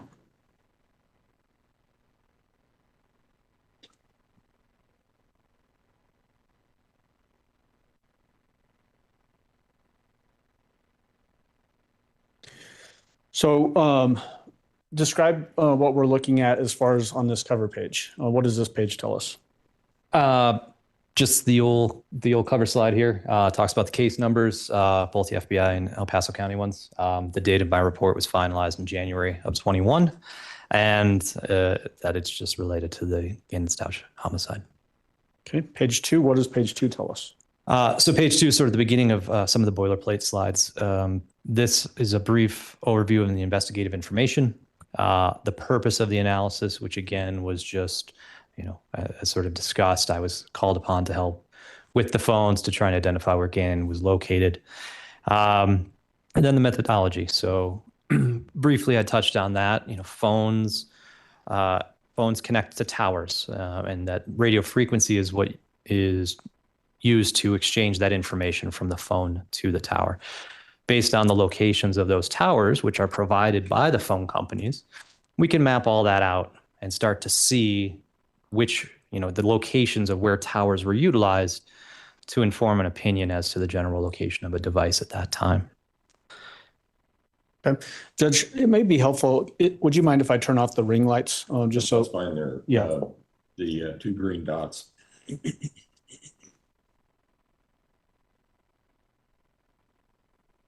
Just so there's a little less glare on the. Special Agent Hoyland, at the very bottom, there's a note that says all times you're in are in the local time zone. Can you describe what you mean by that? Sure. So all phone companies provide their records in a different time zone, which is somewhat annoying. And so in this case, we have multiple phones from multiple carriers. All the data here has been normalized. So it's an all apples to apples comparison. So anytime that you see on a map, on subsequent maps, will be that time, not any sort of time that the phone company had provided the records. And because my analysis stretches a good chunk of the US and we go from multiple time zones, just know that that is, again, always local to whatever location of the map we're looking at that time. So if we're looking at a map that shows central time zone, it'll be local time for that central time zone. Correct. Okay. We're on page 3 now of your report, and this is still a demonstrative slide. Tell the jury what we're looking at in slide 3. Sure. So similar, again, to what was mentioned, your phone's always looking for the tower that has the best signal, right? It's always scanning that in the background so that it's ready to go when a message comes in or you need to place a call. And that's, again, what gets logged in those call detail records. One thing to note, though, is that your phone's not always going to use the closest tower, right? It's going to use the tower it sees as best. So cleanest, clearest, and just generally best signal. So one way to think about that is imagine you're in an office building and you're standing at a window and you see a cell tower, your phone sees a cell tower a mile away. There's no obstructions, clear line of sight. Now, on the other side of that office building, maybe a half mile away, there might be another cell tower your phone sees. Your phone may choose that tower that's a little bit farther away because it provides a better signal. The radio frequency from that tower to your phone and from your phone back won't have to penetrate the rest of that office building, the concrete, the rebar, the steel, just to get out to reach that tower that's a little bit closer. So something to just keep in mind, I guess, when looking at the analysis. Okay. Now we're on page 4. What does this one tell us? As part of this, we also did what's known as a drive test or an RF survey, and that is gear that we have that is standard in the cellular industry that allows us to go out and measure the cell signal strengths in different spots based on antennas we have on our car and a GPS puck. And so from that, we can begin to draw the estimated boundaries of where a tower's coverage area would begin and end and where a different tower's coverage area would start. So in a couple of slides in my report, that type of analysis is shown. So does this mean that you're physically driving out to these locations to test the signal strength essentially from a tower? In this case, I didn't specifically do it. I was tied up with some other stuff, so somebody else did the driving. The gear is ours. The data comes back to our server, and I analyzed it. But yes, it's a lot of right turns. You're just driving all around. Okay. We're now on page 5 of the demonstrative exhibits. Tell the jury what we're looking at here. So this is a slide to help you understand the concept of sectors. So as I mentioned before, not only do we receive information about which cell tower was utilized, but we also get information about the sector. So if you think of a cell tower as a 360-degree circle, most towers are broken up into 3 sectors. Not all, but most. And so each sector, if you divide 360 by 3, each sector would cover approximately 120 degrees. Where this becomes helpful for us is, imagine behind me, the phone was utilizing that tower. I guess I don't have a laser pointer, but the one at the top, sector 1. There's actually an extender pointer up there, an old school pointer, telescoping. Even though you're talking about technology advances, school we indeed. like the old school method. Yeah. So that one. So imagine a phone's using that tower and sector.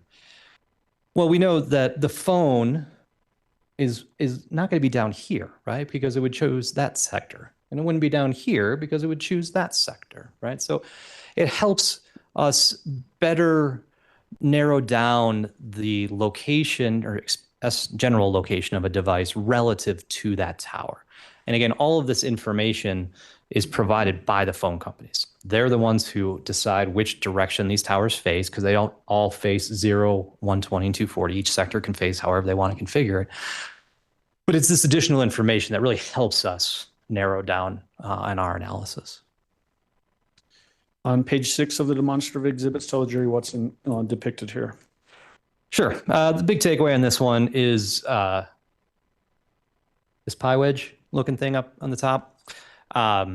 That is how we reflect the sector that was utilized for a tower or for a phone when it utilized a tower and a sector.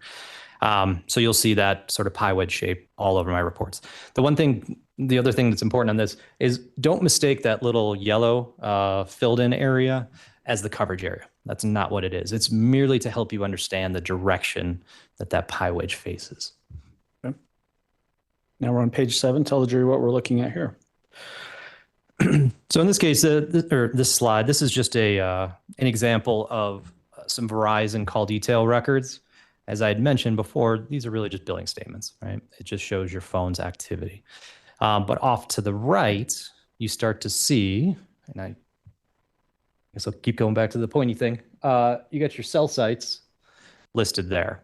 And it shows first serving cell site, first serving cell face. So that's the cell number that Verizon assigned to the tower utilized.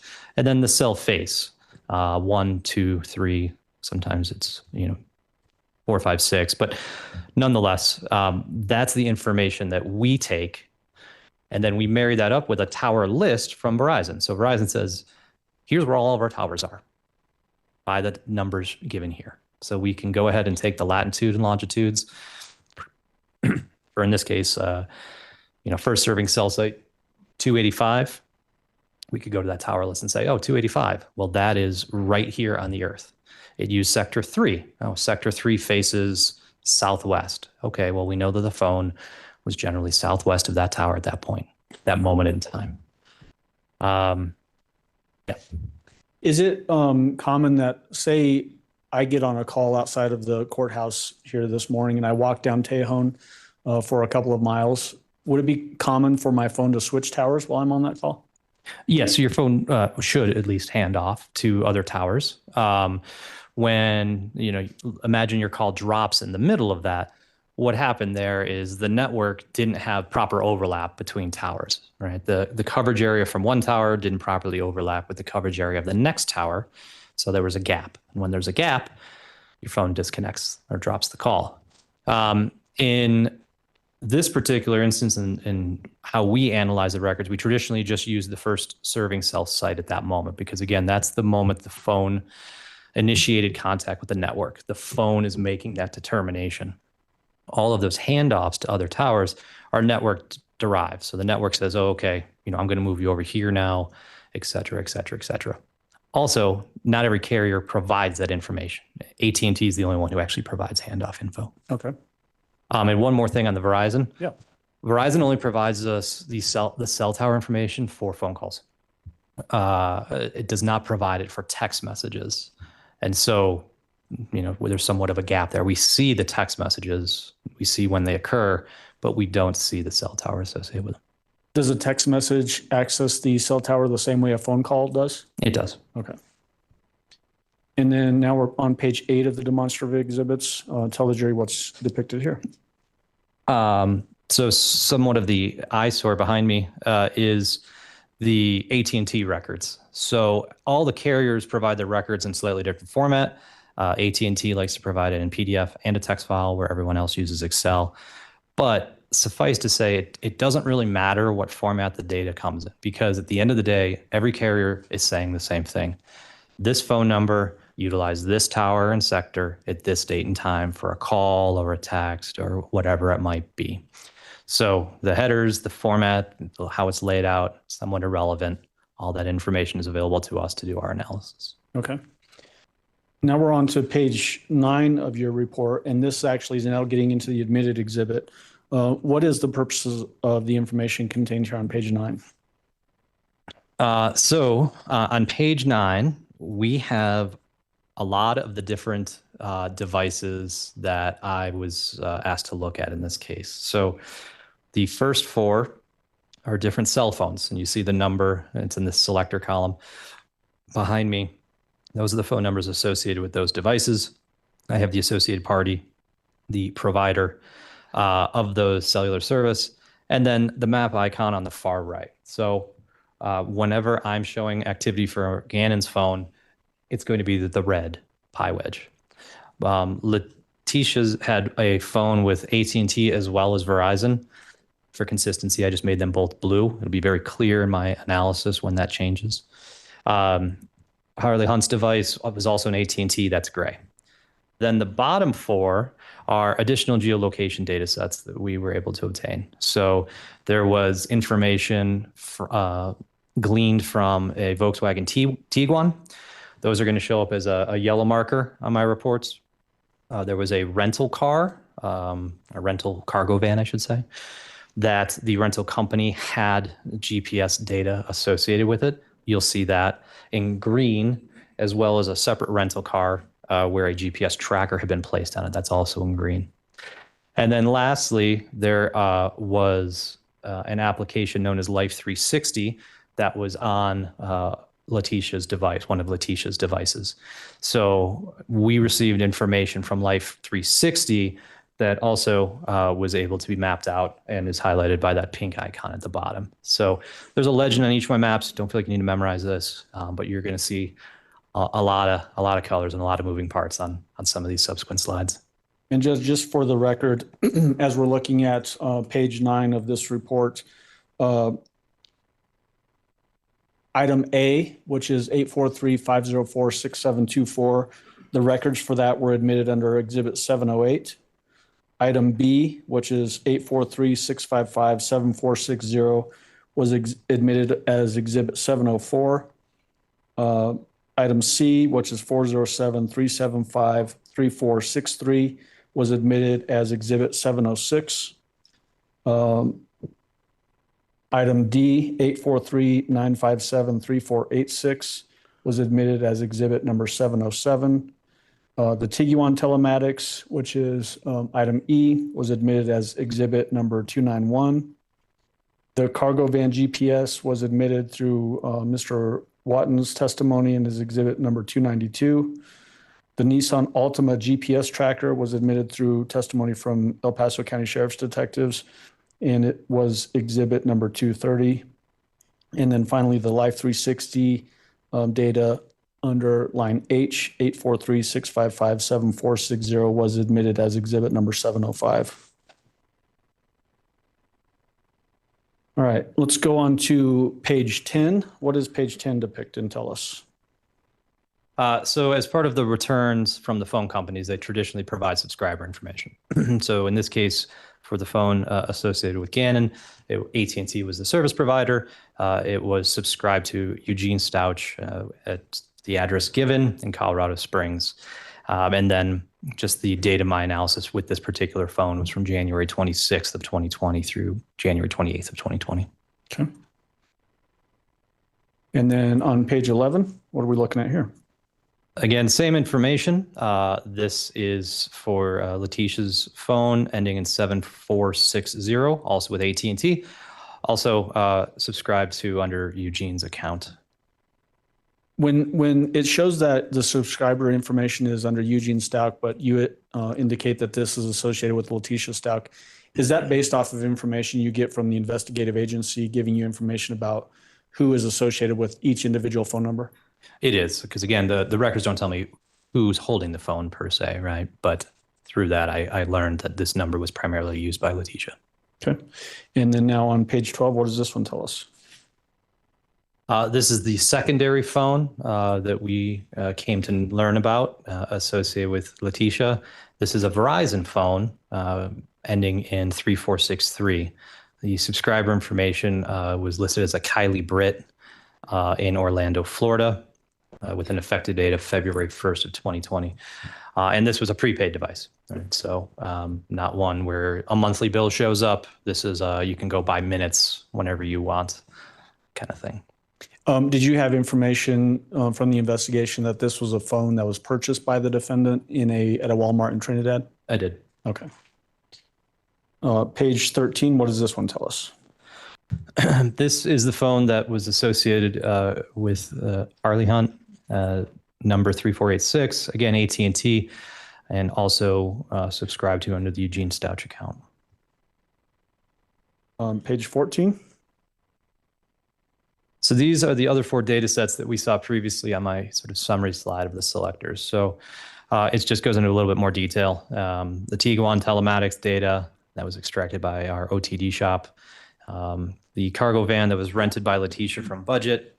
Their vendor was Air IQ. And while it wasn't breadcrumb trail type GPS, where you can see it going every couple seconds, every 6 hours, it was set to essentially ping the vehicle. Where is this vehicle located right now?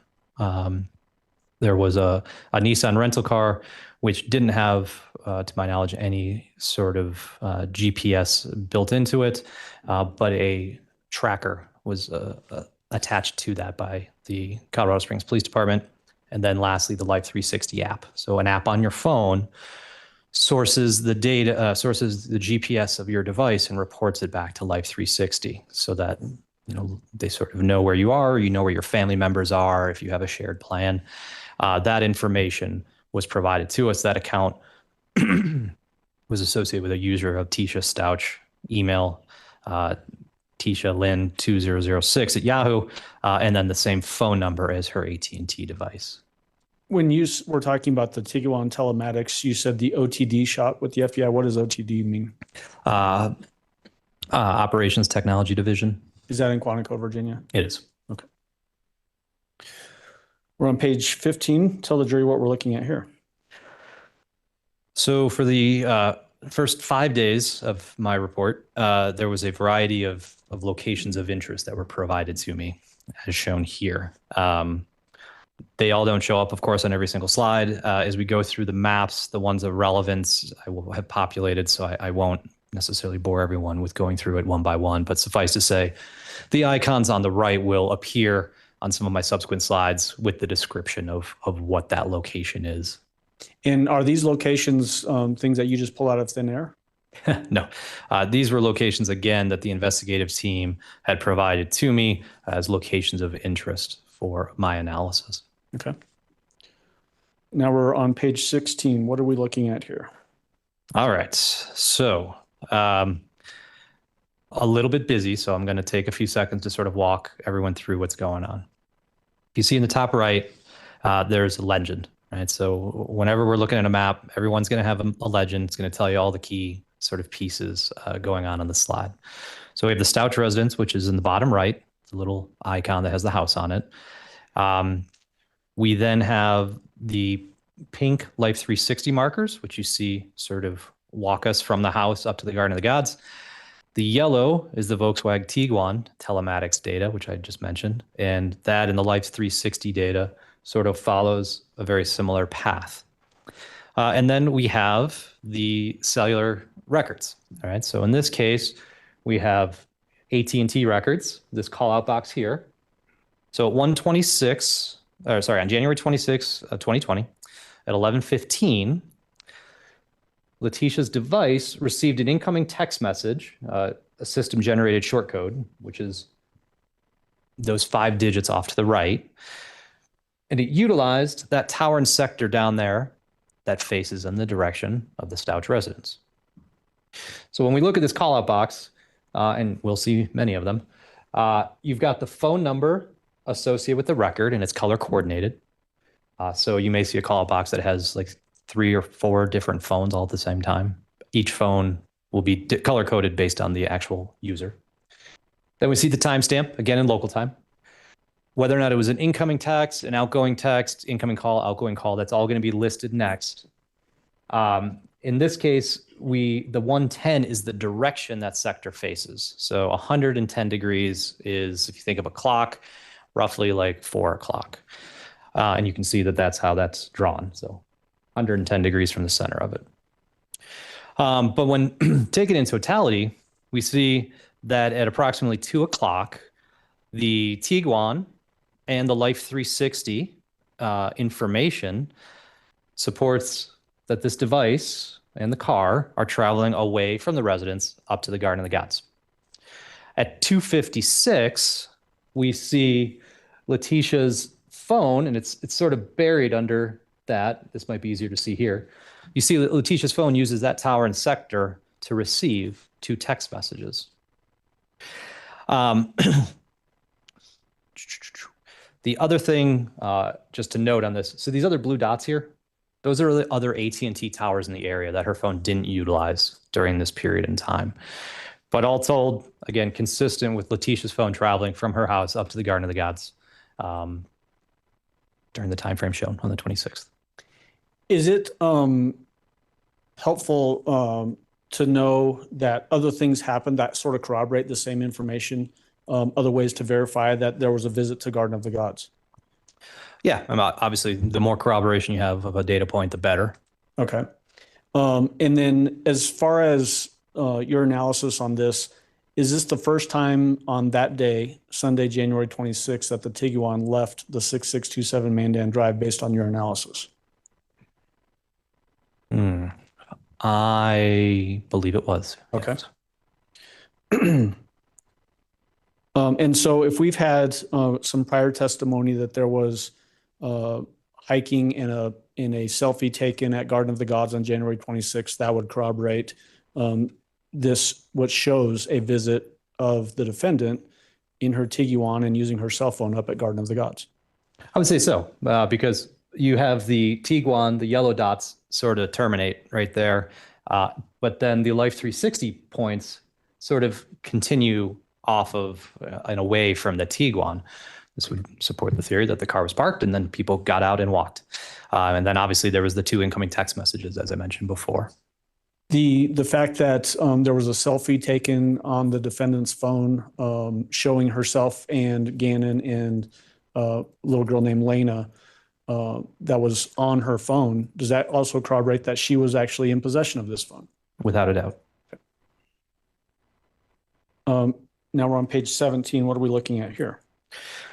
So in this instance, during from approximately 4:20 to 4:46, we see Tiguan and Life 360 data sort of reverse paths, right? And there was no cell phone activity during this time that was mappable. So we're left with this. But again, you see the path of travel that the device and the vehicle take back to the Stauch residence. Okay. And then on page 18, what are we looking at?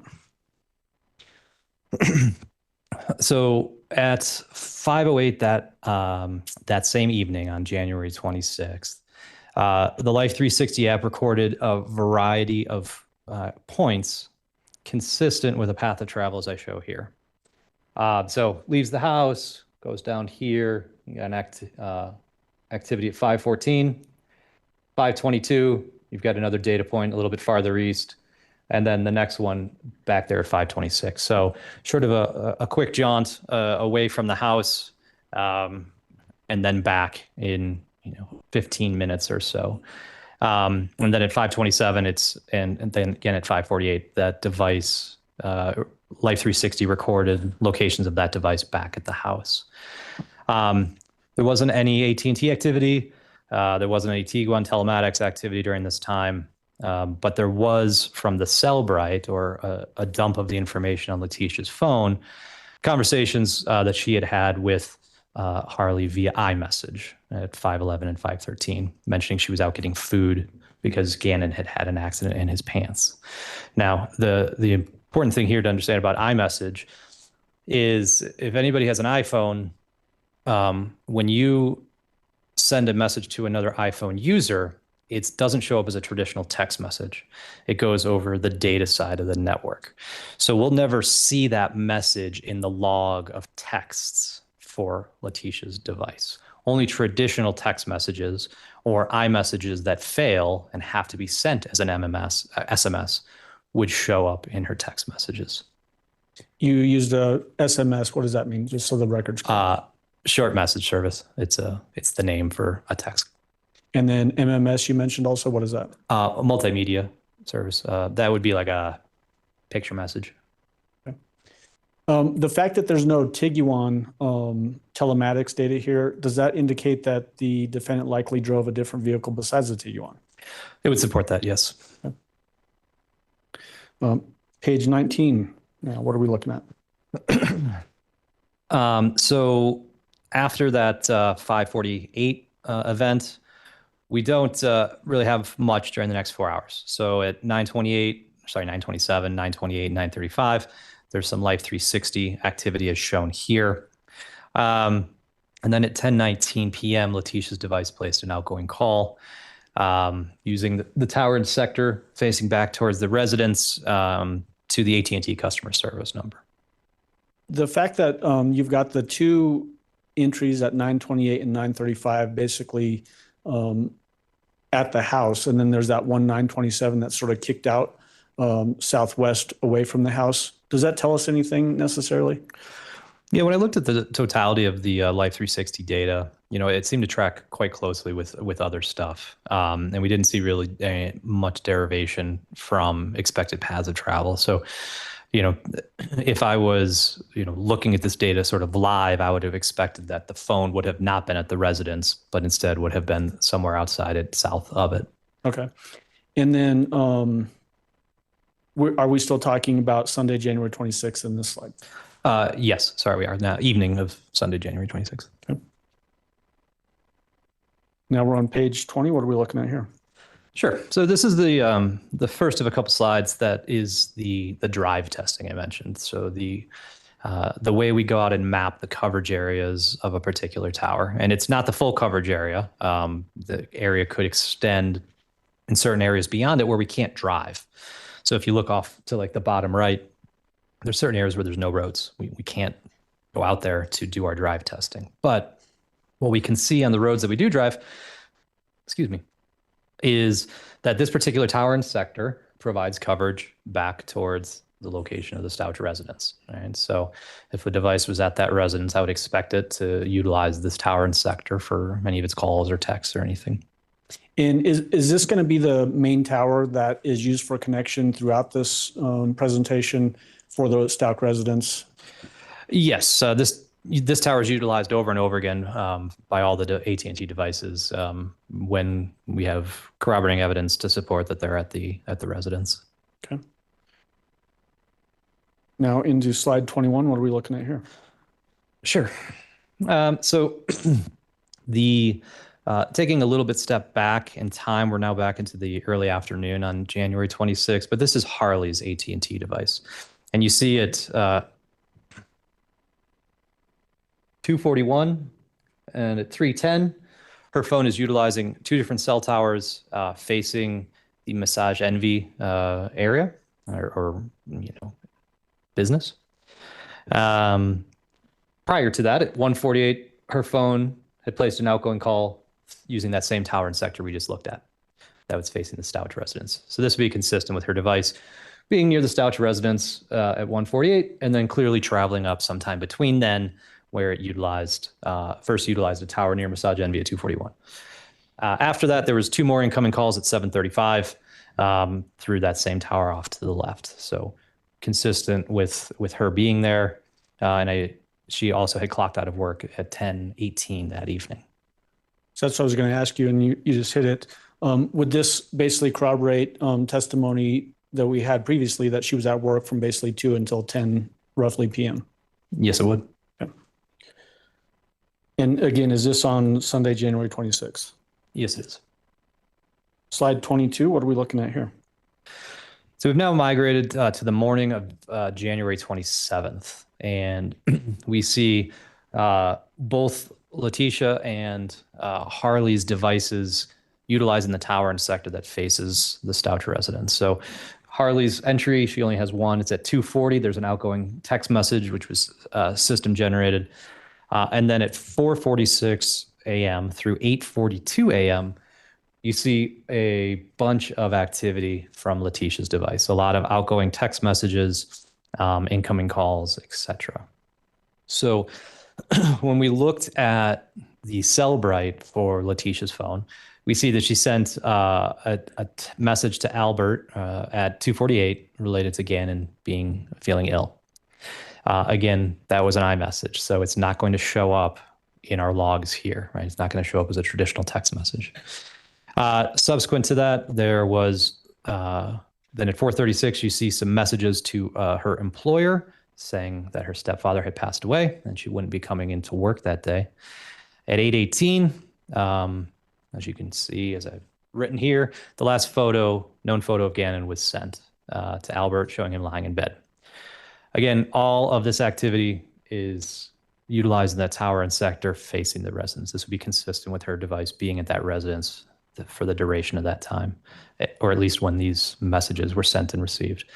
And then lastly, in terms of chronological order, Harley was listed as clocking into work at 8:30 that morning. And so just so we're clear, when we're looking at the box with the different activity, the blue box there, you mentioned that Harley's is listed in gray. Will you just stand up and point to that specific thing just so that we're all tracking with the same thing?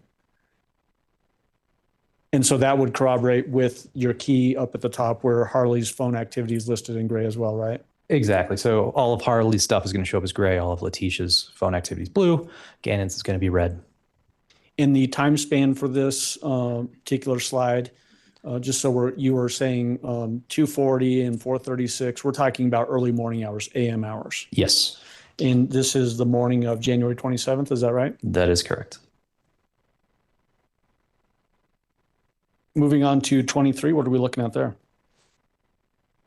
So we're continuing on now, still in the morning of January 27th.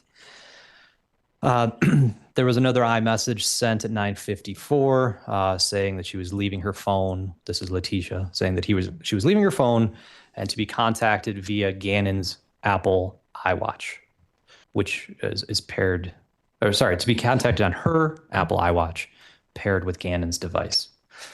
When we looked at some surveillance video, we see that that Albert's truck leaves the residence. It's written over it, but around 10:13. 10:13. Thank you.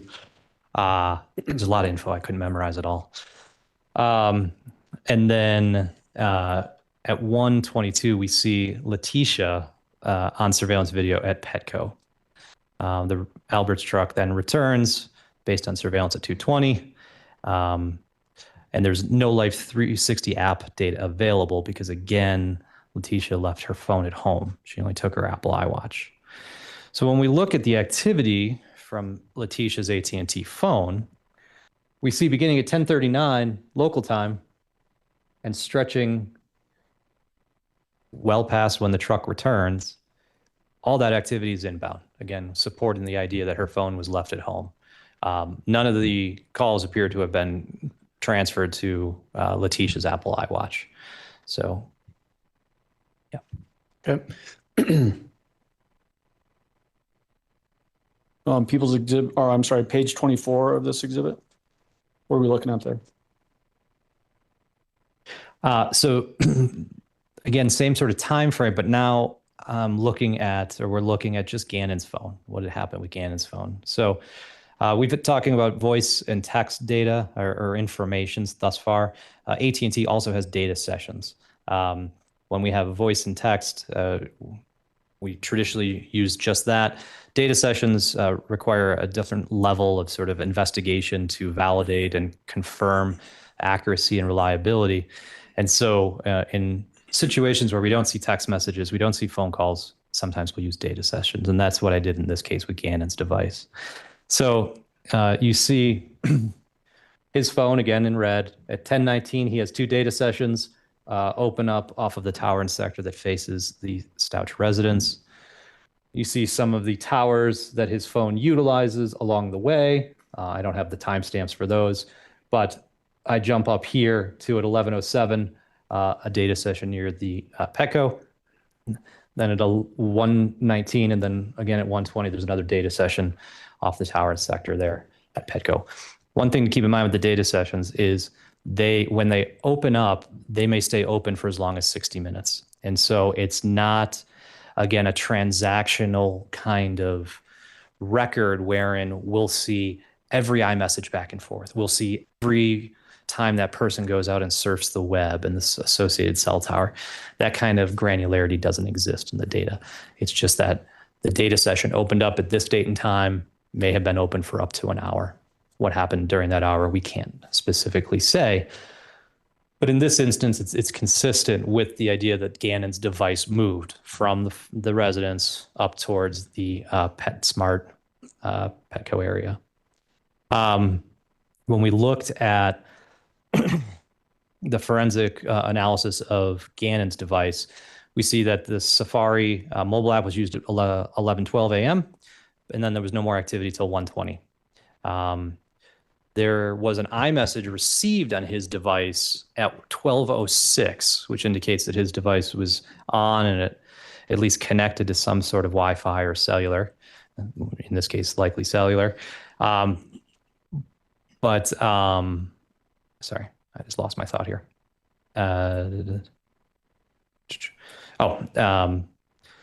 At that 12:06, that's when the message was sent. But it wasn't actually reviewed or viewed by somebody holding Gannon's phone until 1:20 that afternoon. So roughly an hour and 15 minutes after it was sent, somebody opened up iMessage and looked at that message. Yeah. Okay. And so again, similar to what I've asked in the past on some of these other slides, the last two, page 23 and 24, outside sources that show that this is valid information. You mentioned the trip and departures on neighborhood surveillance cameras, like Ring doorbell cameras.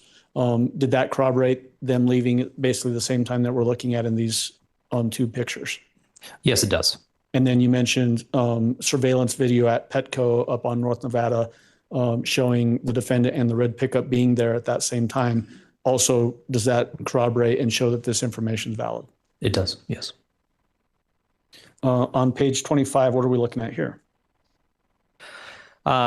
Still on this January 27th date, early afternoon time frame, we're looking at 12:18 through 4:25.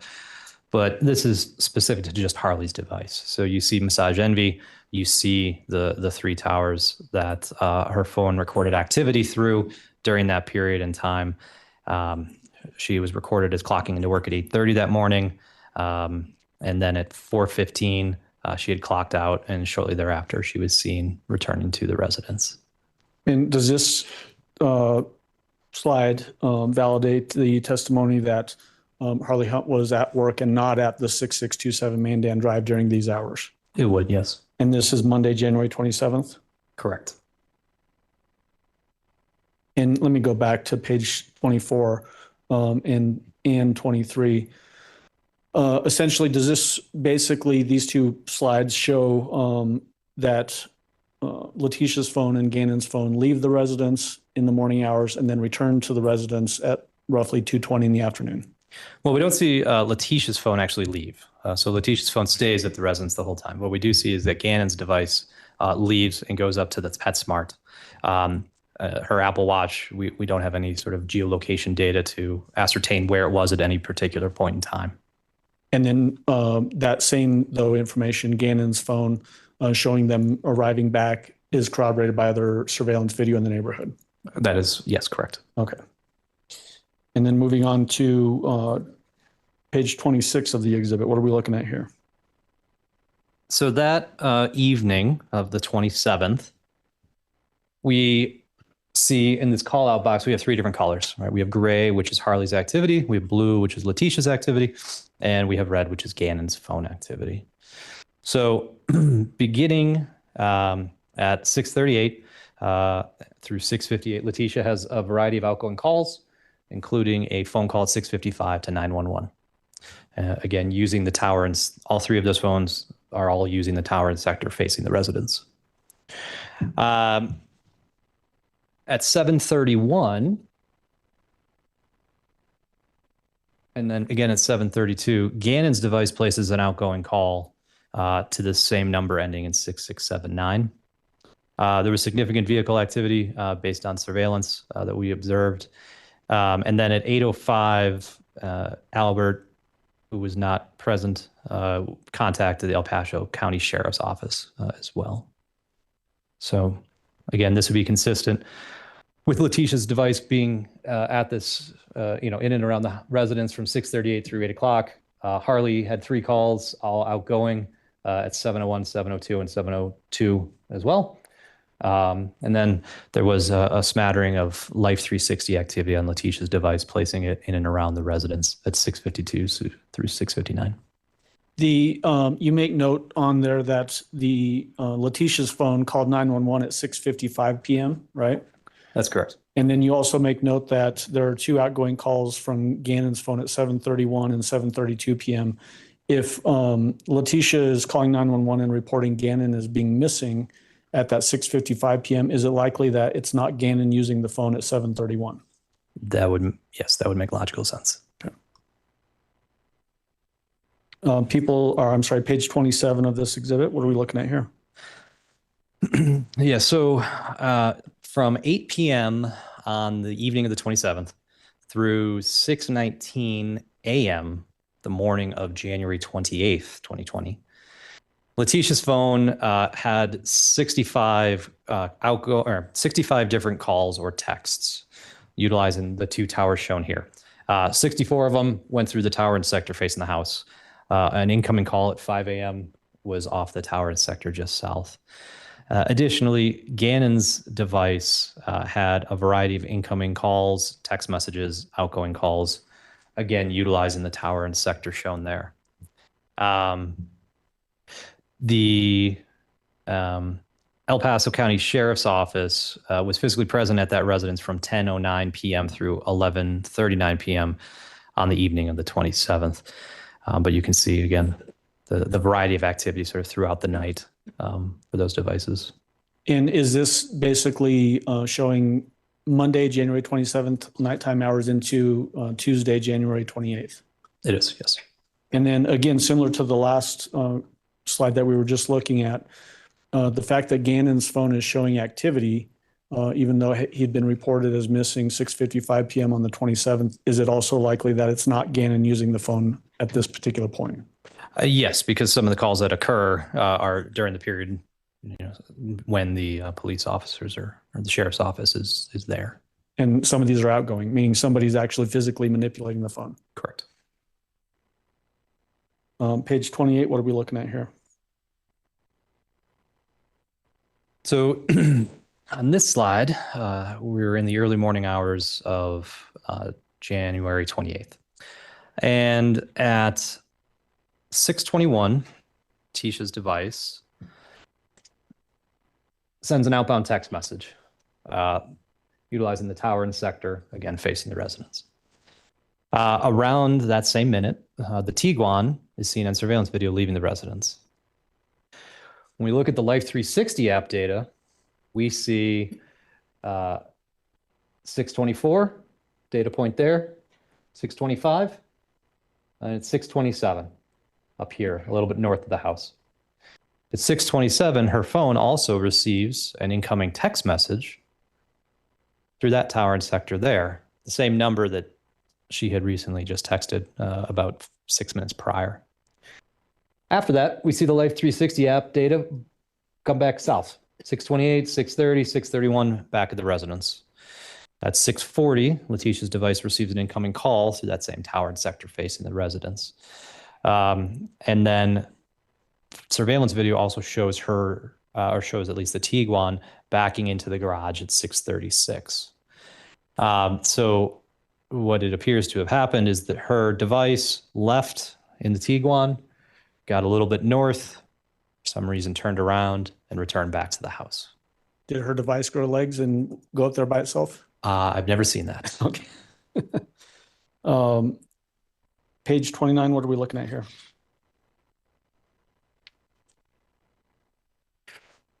So as you can see, 6:43 to 8:11 a.m. Both Letecia and Gannon's phones have a variety of activity, incoming, outgoing calls through the tower and sector facing the residence. 2 out of the 3 calls with Gannon's device were outgoing at this time. And we're talking about January 28th now? Yes, still on the 28th, morning of the 28th. So that would be Tuesday morning? Yes.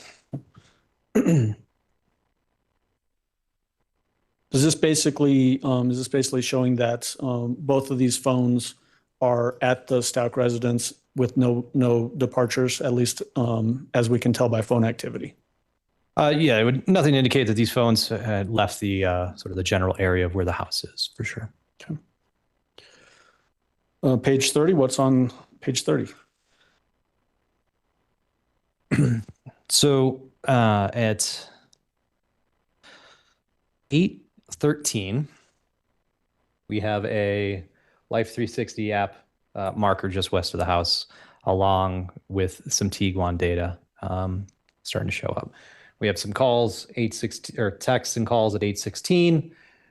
We have some more texts and calls, 8:21, 8:25, and then a call incoming at 8:34, utilizing a tower at the Colorado Springs Airport. And based on the imagery there of the Tiguan locations and Life 360 app locations, it would be consistent with the device and the vehicle both traveling to Colorado Springs Airport, arriving somewhere between 8:27 and 8:31. At 8:25, Letecia had sent Albert a text, and he had responded 4 minutes later, saying that he had just landed, asking if he was still going to pick her, asking if she was still picking him up.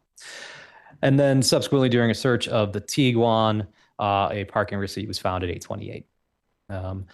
The last data point for the Tiguan for this day is at 8:31 that morning. So for the rest of January 28th, we don't have any more Tiguan data. Okay. And then as it relates to this particular slide, the cell towers that you have indicated here, they have little red numbers in a circle. What is that all about? Sometimes when we have lots of data, our maps get busy, and sometimes it's hard to make everything fit. So all these refer to is the corresponding cell tower. It's just like a visual to help you identify that, this call out box here is associated with this tower that has the 3. The actual cell number itself is that CID number after it, but that's all it is just to help you vector into which tower we're talking about. And so does this also corroborate the idea that Mr. Stauch flew into the Colorado Springs Airport on this Tuesday, January 28th, and the defendant picked him up at that airport roughly at the same time? It does. And just thinking ahead as far as break, what do you want me to shoot for as far as? It's your call. If another 10 minutes or so would be better, but if we need one now, it's okay too. No, we'll go another 10 minutes. Thanks. Page 31, what are we looking at here? Page 31. Still that morning, January 28th. So following the slide that we just looked at, at 8:48, and again at 9 o'clock, has shown up here, and through 8:45 through 9:02, Letecia's device is utilizing this tower and sector and has a bunch of Life 360 app hits there. We learned that that Letecia had rented a Kia Rio from the airport around this time, and picked up Albert at approximately 8:50 that morning. And when we continue to look at the cell tower usage and the Life 360 app data, we see that her phone travels south away from the airport, returning back to the Stauch residence at approximately roughly 9:15.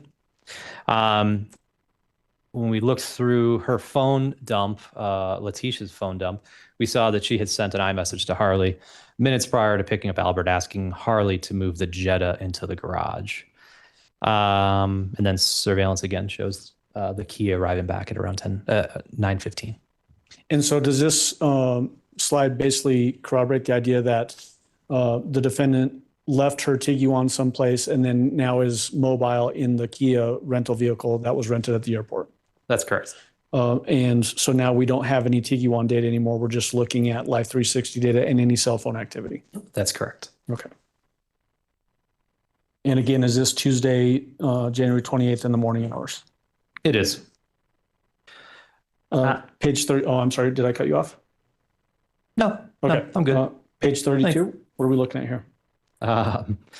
So a little bit, a few minutes later, 9 o'clock hour, 9:37 to 11:44. Again, Tuesday the 28th. You see the activity shown here. So from 9:37 through 10:55, Letecia's device utilized that tower and sector for a variety of calls and texts. But we also see, beginning at 11:01, some Life 360 data. And we see that data continue up until 11:44, where it puts her device near French Elementary. As you can see, there was a tower that was utilized at 11:30 all the way up there for an incoming call. Also sort of supporting the theory that her phone had traveled away from the residence. And also as part of her trip, we see that her phone, based on the Life 360 data, sort of stops here at a strip mall for about 25 minutes before continuing northward. And just so we're understanding how the Life 360 works, does that app essentially just drop breadcrumbs as it's moving along? Or why are we seeing so much activity on the Life 360 and maybe not necessarily as much phone activity?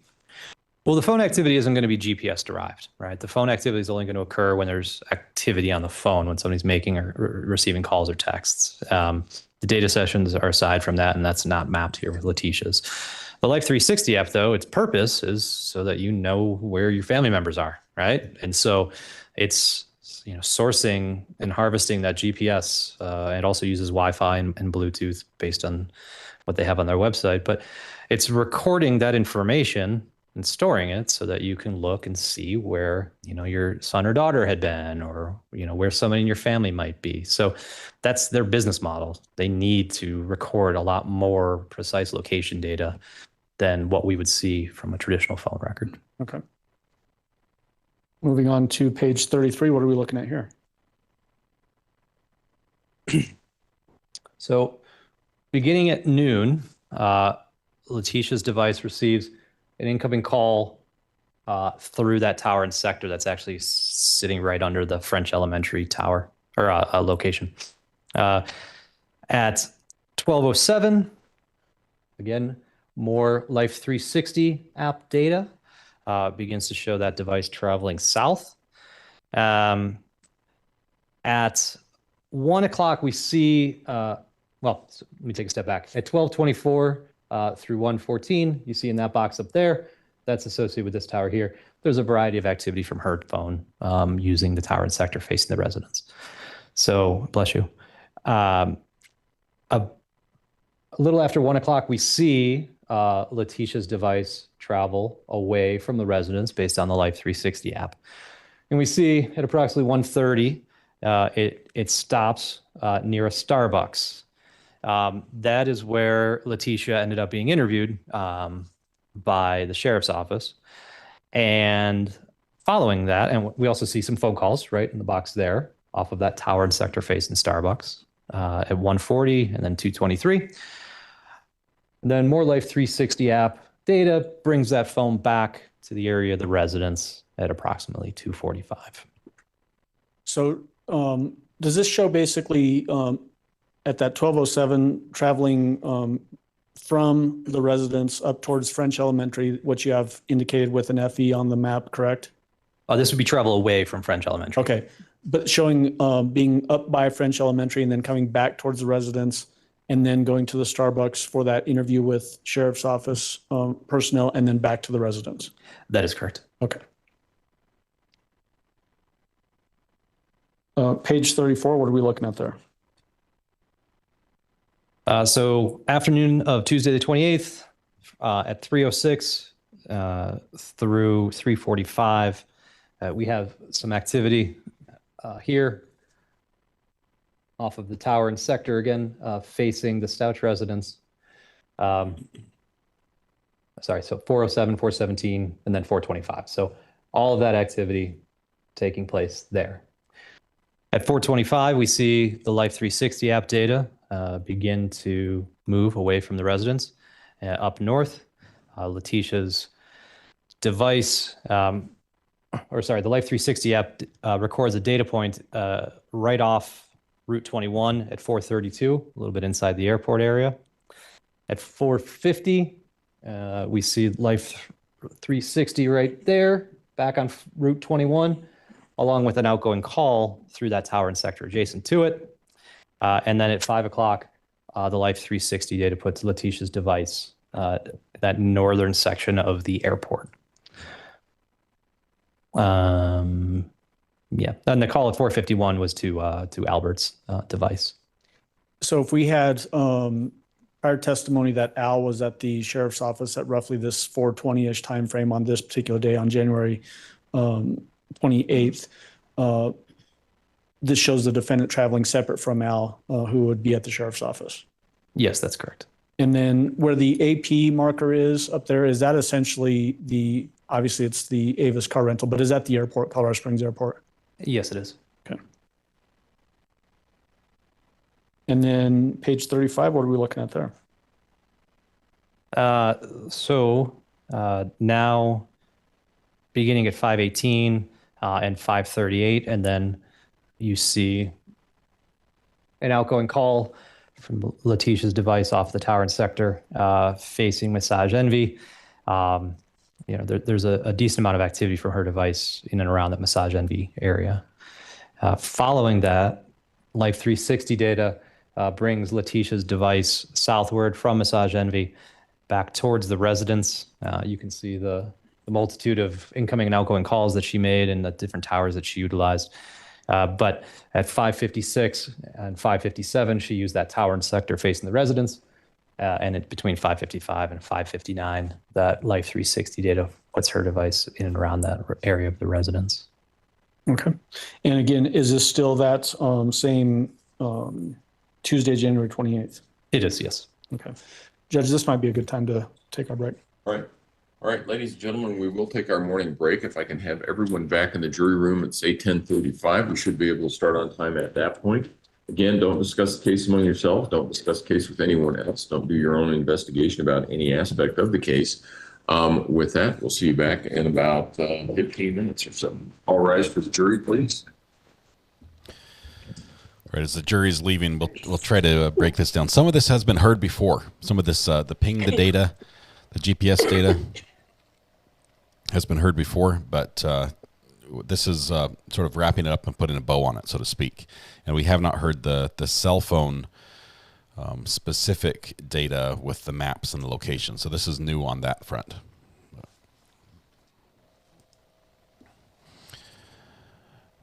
I think you may all be seated. Mr. Hoyland, you can step down if you would like to. Thank you. All right, court will be in recess. Thank you. All rise. There we go. All right. I believe he's in the courtroom. I won't be able to see you right now because obviously the camera's cut off, but I think he was there earlier. He's usually sitting behind one of the lead investigators, I believe possibly for the FBI, that's there quite frequently. All right, let's see. Have an independent memory in real time. She said she rented a car, that when they looked for Gannon, he wouldn't recognize the car and run and hide from them. I don't remember the hide from them part. I thought it was more about the miles on the lease. They didn't want on her leased car, So she rented a car for that reason. It was also a weird excuse.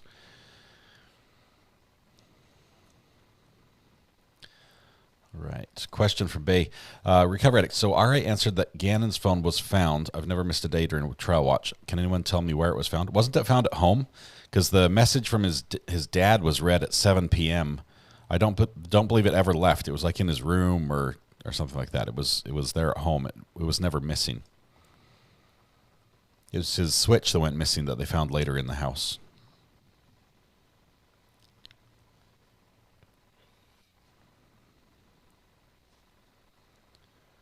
Who's sitting in the gallery behind defense? Mostly reporters, but it's the side you're related to or friends with. GPS information and the timestamp information that's put on the map that we can really put together all the events that happened and really see it on one chart. So it's just finalizing the information. It's sort of filling in the gaps so we understand where the different devices were and what they were used for at different times. It should probably be fairly quick. We do expect 2 more witnesses today, so I don't think he'll go much beyond lunch, if that. At what point did LS hide Gannon in the suitcase? Anna, we don't know, unfortunately. There were only 2 people that knew, and once she eliminated Gannon, then there's only one. So we have a rough time frame, but we don't know exactly when it happened. We do know someone was asking how did Gannon get back in the house. We do believe he walked back in the house with difficulty, probably because he was not feeling well or possibly was drugged. But he left the red pickup truck and got back in the house and was killed in the house. The blood evidence shows us that.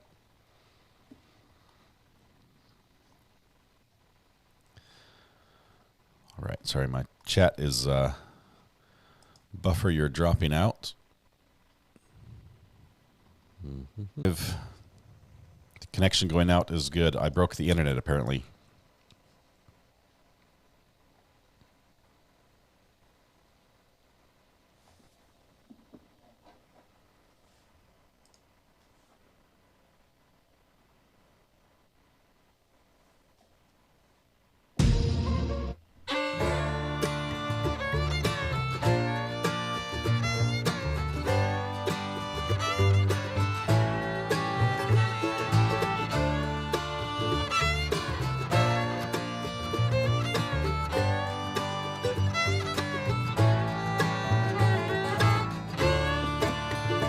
It shows back here. I've got some music playing. Can you guys hear the music?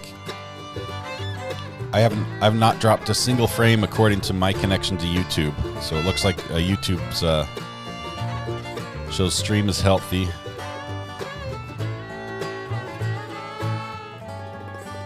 Is it whose turn is it to have the internet? Who's in charge of the internet today?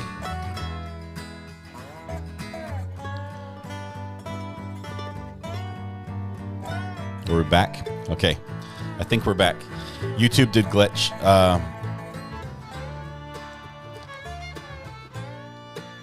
Okay, it's back and seems to be working well. Okay, we'll turn off the music for a little bit. Yeah, everything looks right on my end. I'm pushing 6.5 megabits, which is a HD connection with no dropped frames. YouTube says the reception is excellent according to my studio connection there. So yeah, I think YouTube might be having issues. So if you're back, please take your seat. That's awesome. Someone dropped the internet while caring for it. Fire the person that won the internet this morning. I think it's YouTube's side. My internet is going great. Not yet on fiber internet, but we've still got high-speed internet, a gigabit. Cash Baby ruined the channel. Alice, you might want to refresh your screen and make sure you click the live button, and it should bring you up to current.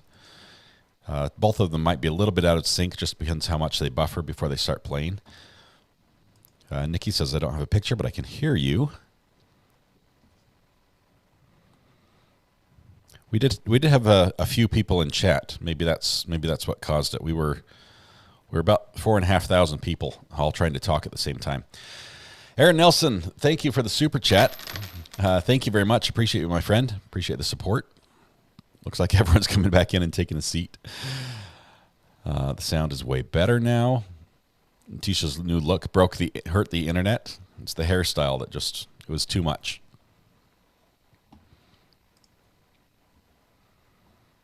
See, Cash Baby held the internet hostage. Slow the chat. The chat was slowed. Let's see if it suddenly stopped being slowed. Just 1 second. It is slow. The problem is we've got over 3,000 people in here, and if each one of them talks once a minute, it's a lot of chat. It's a lot of chat. Kathleen, thank you so much for the super sticker as well. I think we'll get this to read off. Let's see if the voice will Kathleen work here. Collage just sent a super sticker with 2. Thank you, Kathleen, for the super sticker. Love the profile, the snail picture as well. Game over. We're back. 3,000 welcome notices to be streamed. Everyone's filing back in, taking a seat. Have a seat, everybody. Come on in. Stream's fine in Ohio. Yeah, I think it was a YouTube issue. Probably one of their sites, communication between the two. Honestly, the electrical storm. I kid you not. When there's a solar flare, a solar storm like this, it causes problems with networks. It really does. We can blame the Northern Lights, Sharon. That's what I'm doing right here. Welcome back, Sandra. Good to have you here. Just got a little break. I'm glad this happened during a break and not during the testimony. That would have been bad. 13,000 people talking in Twitch. That would be insane. I don't know how anyone could read anything that happens there.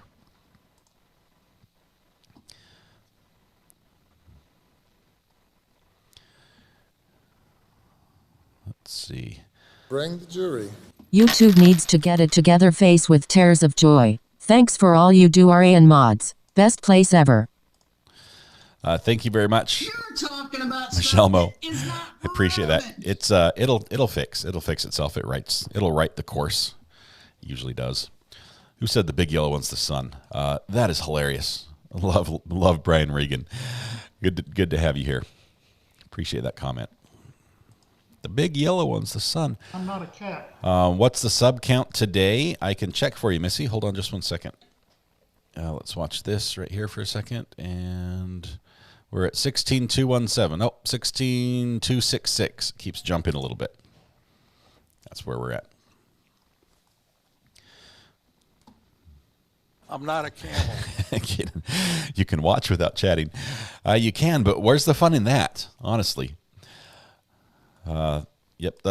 We're over 16,266 members, I believe, is where we're at. Laura, thank you for that. It's YouTube is doubling up on the messages that are being sent in. K Scarpetta just sent a super sticker with 9.99. Thank you very much, K Scarpetta, for the super sticker.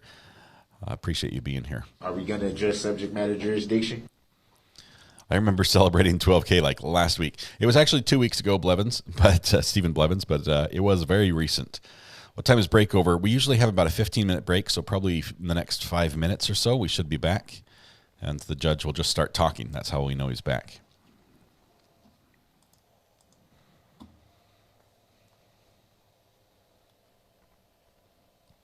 Sir Breezy, those were the days. 5K, that was right about January. December or January, I think we hit 5K. Alice Wilson says, Recovery Addict, did they ever figure out when she hit Gannon the first time, away from the house, before or after Al returned home? The first time, I believe there was some sort of abuse or punishment that Al was not in favor of, because they had this conversation before. Al and Letecia had a conversation about punishing and how she could not punish Gannon. Bree, how do you become a member? 2 ways. Either you can go to type !gifts and click on the link and turn the setting on in your channel and then hope that YouTube gifts you a membership when one is gifted. Or you could purchase one yourself. It's easier to do on a computer than on a mobile device, although Apple devices in the next 2 weeks will get the join button. It's a small price to pay. It just removes any profit from the streamer. So we'll see how that goes. Wish me luck in getting on the jury in an hour and a half. Laura, good luck. That's going to be awesome. Hope you do get a great case. So once it's all over, we'll have to talk to you and see what happened. rolling with 7. We're still looking at which options we want to pick up with. We want a case that we can follow live. First of all, we want a case that is intriguing. Obviously, it has to have available footage that we have access to, and I like. I don't know. I need it to be able to fit within the YouTube terms of service. So if all the evidence, do we have? I thought I had hot chocolate, but it's cold water. I'll take it.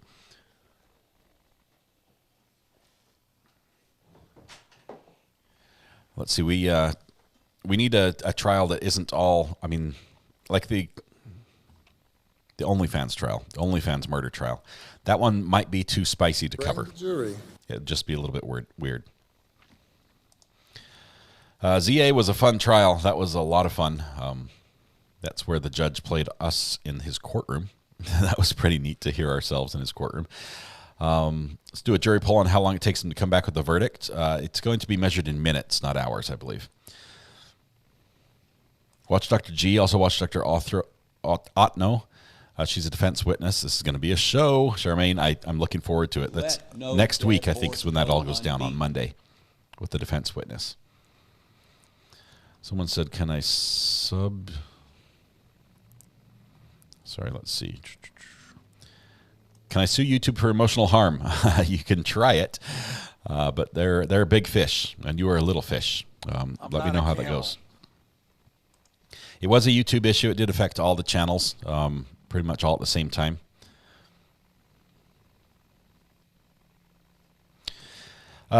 The Advocate, it's nice if there's a little bit of a revenue for the streamer. That's how the subscriptions help the streamer be able to continue doing what they do. The news that I got from YouTube last week was that it's good news that they're making it easier for people on iOS devices to join the channel. The bad news is they are agreeing to Apple's pricing requirements, which means that Apple takes 30% of the profits, and then the money goes to Google, and then Google takes 30% of the profits, and then the money goes to the streamer. But really, at that point, the IRS takes 24% of the profits. So it really just slices up the pie a lot of different ways, and reduces a lot of the benefit or incentive for the streamers to do that. Hot chocolate with a shot of coffee now, says Aaron. We are having some weird things happening here. Let's see. When is Upper Torso calling in? Probably during the break during the expert witness testimony about psychology, about insanity and all that. Will you show the solar flare again? I can do that. Just one second. This is the northern lights. It's not the solar flare, but the northern lights are caused by. Let's fade into it because that looks cool. There we go. These lights are caused by a electromagnetic storm. I think it's a coronal mass ejection, CME, that the sun sends off a burst of energy, usually linked to like a flare, a solar flare, and it throws off all this energy, and these extra electrons come zipping through the air, or extra energy zips through the air, and it causes the sky to light up, illuminate like that. That's what's been happening the last couple days, and I think that's why the networks have the problems they do. Alice says, I meant, when did she hide Gannon's body? When she first get him out of the house? Was his body still in the house when Al returned home? No, not when Al returned home, I don't think. I think by that point his body was up in the woods up north by the snow where the board was. Initially, when she called the police, though, his body was probably either in the garage behind boxes or in the Tiguan, in the suitcase. But so when the police first went through the house, she had not stashed his body yet.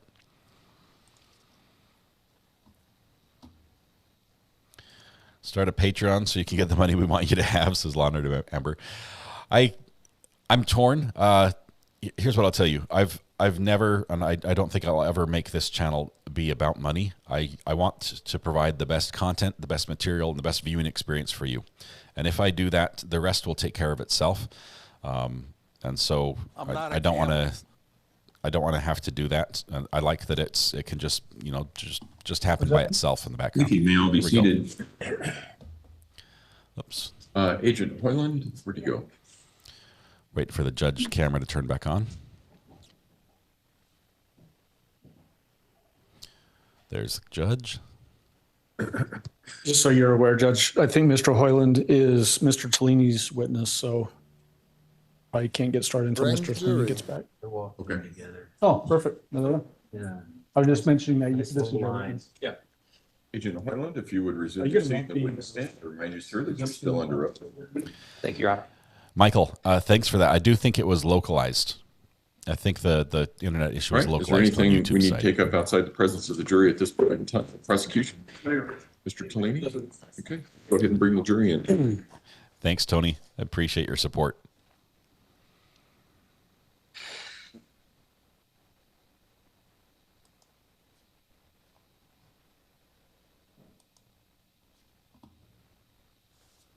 Loving your shows from Bonnie Scotland XX.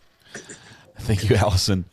Appreciate it. I'm going to turn the audio down, so I apologize. It does turn off the sound on the super chats as well. But we're going to focus on the testimony here as soon as the jury gets back in the room. I'm not a camel. I'm not a camel. So Letecia, when she looks off the direction she is and up at the wall, there's a TV screen there that she's viewing. So any exhibit is possible to be seen there. If the top right camera image were panned out a little bit further, you would see that. When she looks to her left, a little bit forward and to her left, that's where the jury is. Please. You can see that look right she's doing right here. This is her looking over at the jury. So when her eyes are off to the right with her face mostly forward, that's watching the jury file in.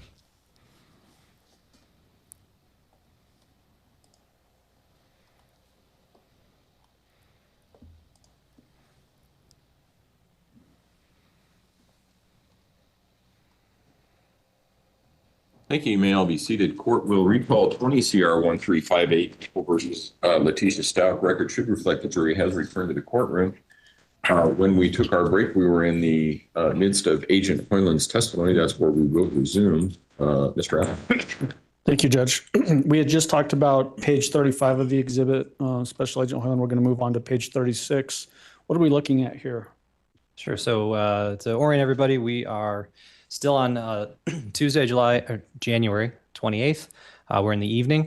So you see over here in this call out box at 6 o'clock, there's an incoming call to Letecia's device using the tower and sector facing the residence.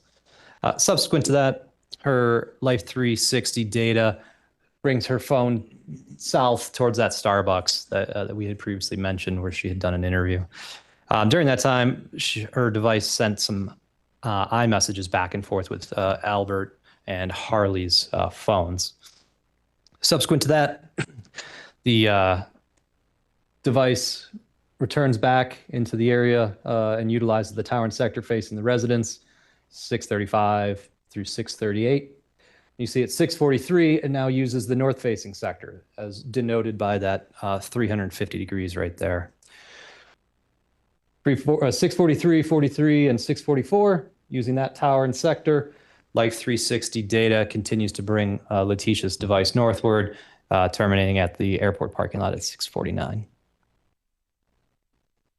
Moving on to page 37, what are we looking at here? So the yellow identifiers are the Tiguan, right? So the Tiguan now has some new data for us. We're still on that evening of the 28th. Beginning at 7 o'clock, there's Life 360 and Tiguan data at the airport. There's some phone activity off of the towers there. You got 703, and then you got 726. Letecia's phone is using that tower and sector farther north near Falcon. In conjunction with that, the Tiguan data shows that vehicle leaving the airport and also heading north towards Falcon. The Life 360 data terminated at 7:14, so all we had was the vehicle data after that during this period. Harley's phone during this time was utilizing the tower and sector down near the residence, which is obviously not shown on this map. This is just Letecia's phone. Okay, so just to orient, we're talking again about Tuesday, January 28th, is that right? And I ask you right when you're taking a sip of water. Sorry, I should have known. I knew the question wasn't going to be long. Yeah. Yes, you are correct. Evening of January 20th. 28th. And roughly, I think the first entry that we have on this particular page is 6:51 p.m. Is that right? It is. Again, using a tower and sector for Letecia, there's an outgoing call, two outgoing calls off of that tower and sector just southwest of the airport, facing back towards the airport. So this would be roughly 24 hours after a phone call was made on Letecia's phone to 911 on January 27th. That's correct. Yes. And then the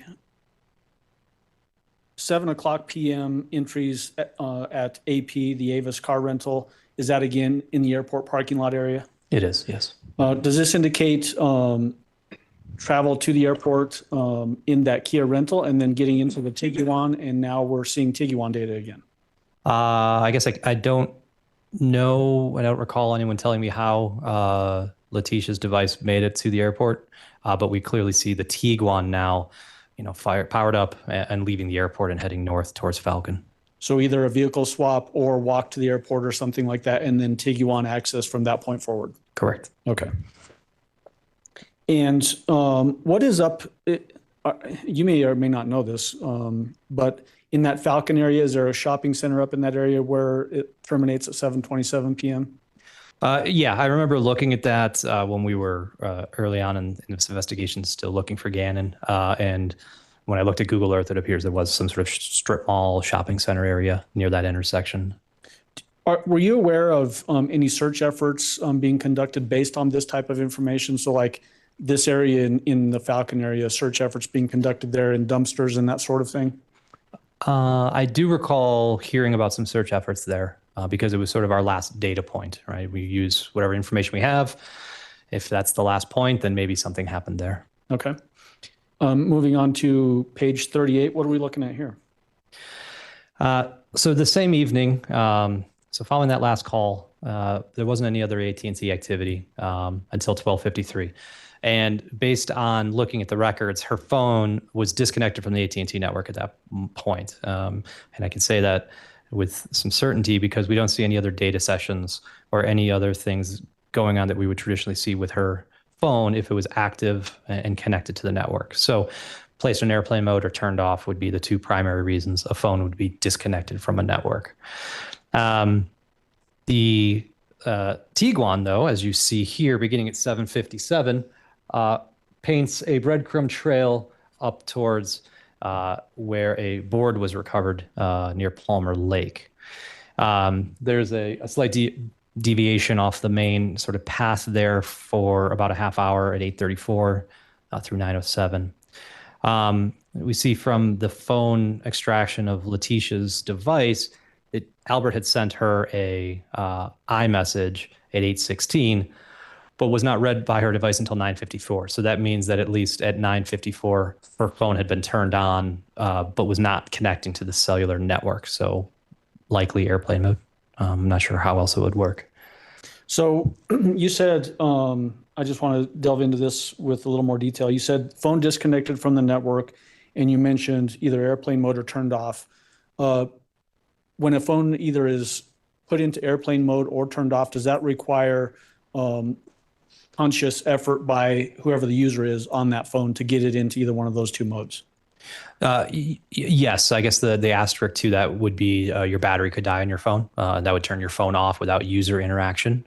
But the other two, for sure, you'd have to hold down the power button, or you'd have to, swipe down, click the little thing that turns off all your antennas. One thing to note, though, is when you put your phone in airplane mode, it doesn't necessarily turn off Wi-Fi. It often just turns off cellular. So that could be one reason why you would not see any activity on the AT&T network, and why the AT&T network can't see the phone because the cellular antenna is turned off. But the Wi-Fi or Bluetooth could still be active. And the area that we've noted on this particular page 38, the BR or board recovery, that board recovery location, was that provided to you by investigation contacts in this case? Yes, it was. And this doesn't mean that the board was recovered on this particular date, right? It was subsequent some other time. Correct. And if memory serves me, I think we looked at this data and had a reason to go up there and do a search based off of this data, which is when the board was recovered subsequent to it. And from the time that Gannon was reported missing on January 27th at 6:55 p.m., noted by that 911 call from the defendant's phone, is this the first venture into this part of northern El Paso County / southern Douglas County by any of the data points that you analyzed? Yes, it was.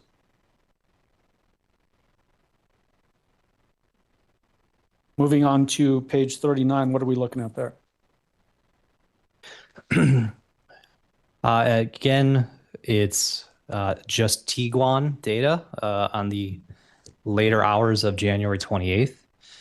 You can see on there 9:23 is sort of when I picked up, and I start showing all of that data traversing back south towards the Massage Envy location.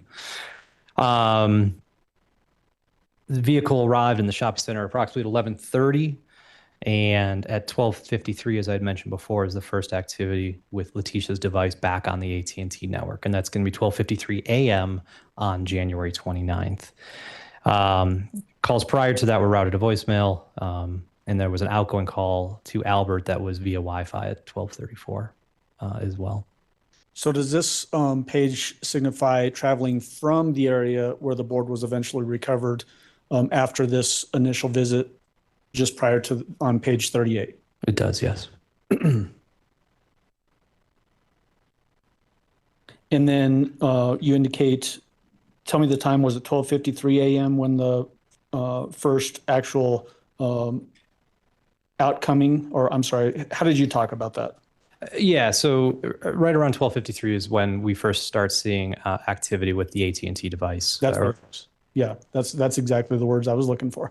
Meaning now that the phone is either turned back on or taken out of airplane mode, somehow is now accessing the cellular network again. Exactly, and an outgoing call was placed at that moment. And then we see ME on this map, just for we're all tracking with what that is. What is ME? That would be the Massage Envy work location for Harley. Okay.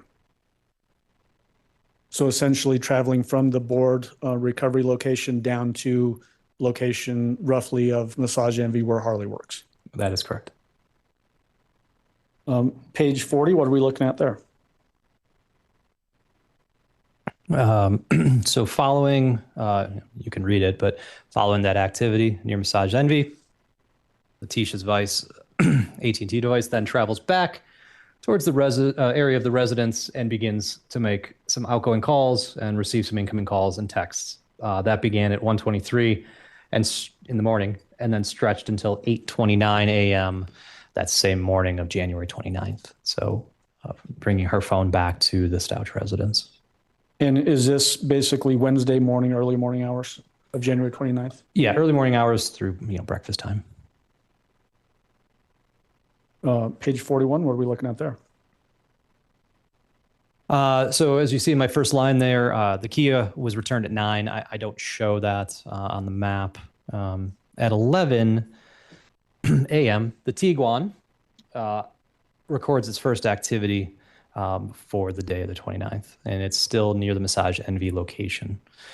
When we look at the Tiguan data, the Life 360 data, and the cellular data as shown on here, it's consistent with the device and vehicle travel from the Massage Envy location down towards the El Paso County Sheriff's Office.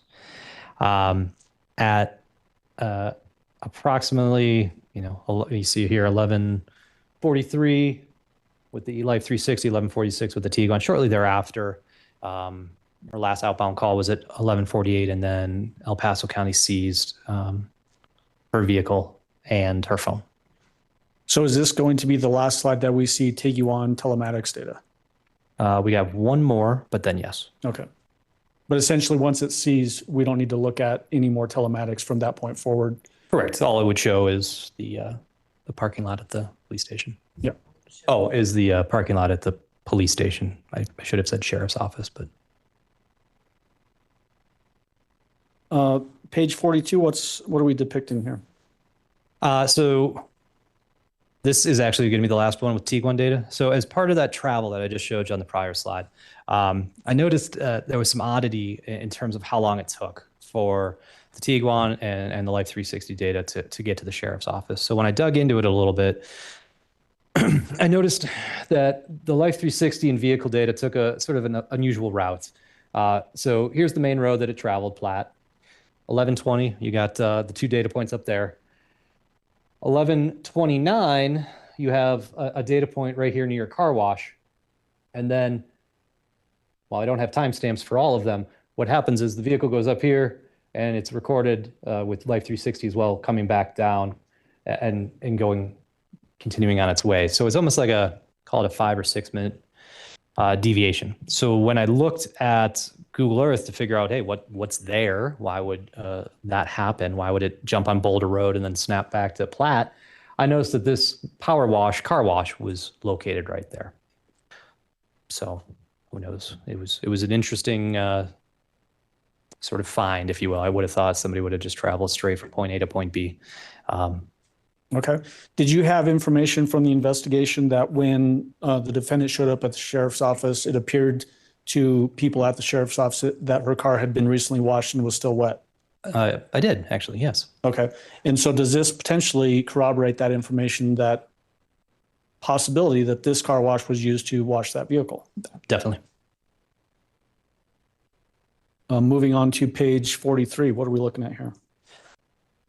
So following Letecia's phone being seized and the Tiguan data, or the Tiguan vehicle being seized, we no longer had Letecia's AT&T records, we no longer had Life 360 records, and we no longer had the Tiguan telematics records. So there's a gap, as you see here, from January 29th around noon for a little over 2 days. The next data set that we had geolocation activity for was on January 31st at approximately 3:30.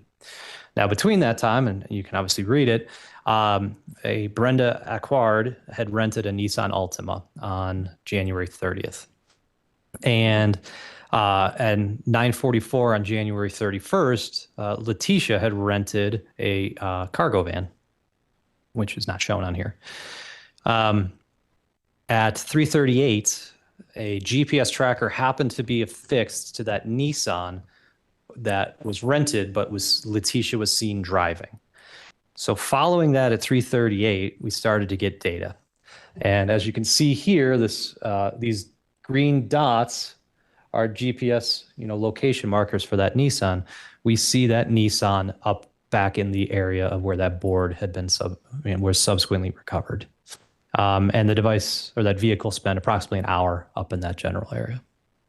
So is this the second trip up to that area in a vehicle associated with the defendant after Gannon was reported missing on the evening of January 27th? That I was aware of, yes. Okay. There could always be other ones that we don't have data for. Okay. So Tiguan is in custody at this time with the sheriff's office. Is that right? That's correct. Her cell phone, the AT&T cell phone, is in custody of the sheriff's office at this time? Correct.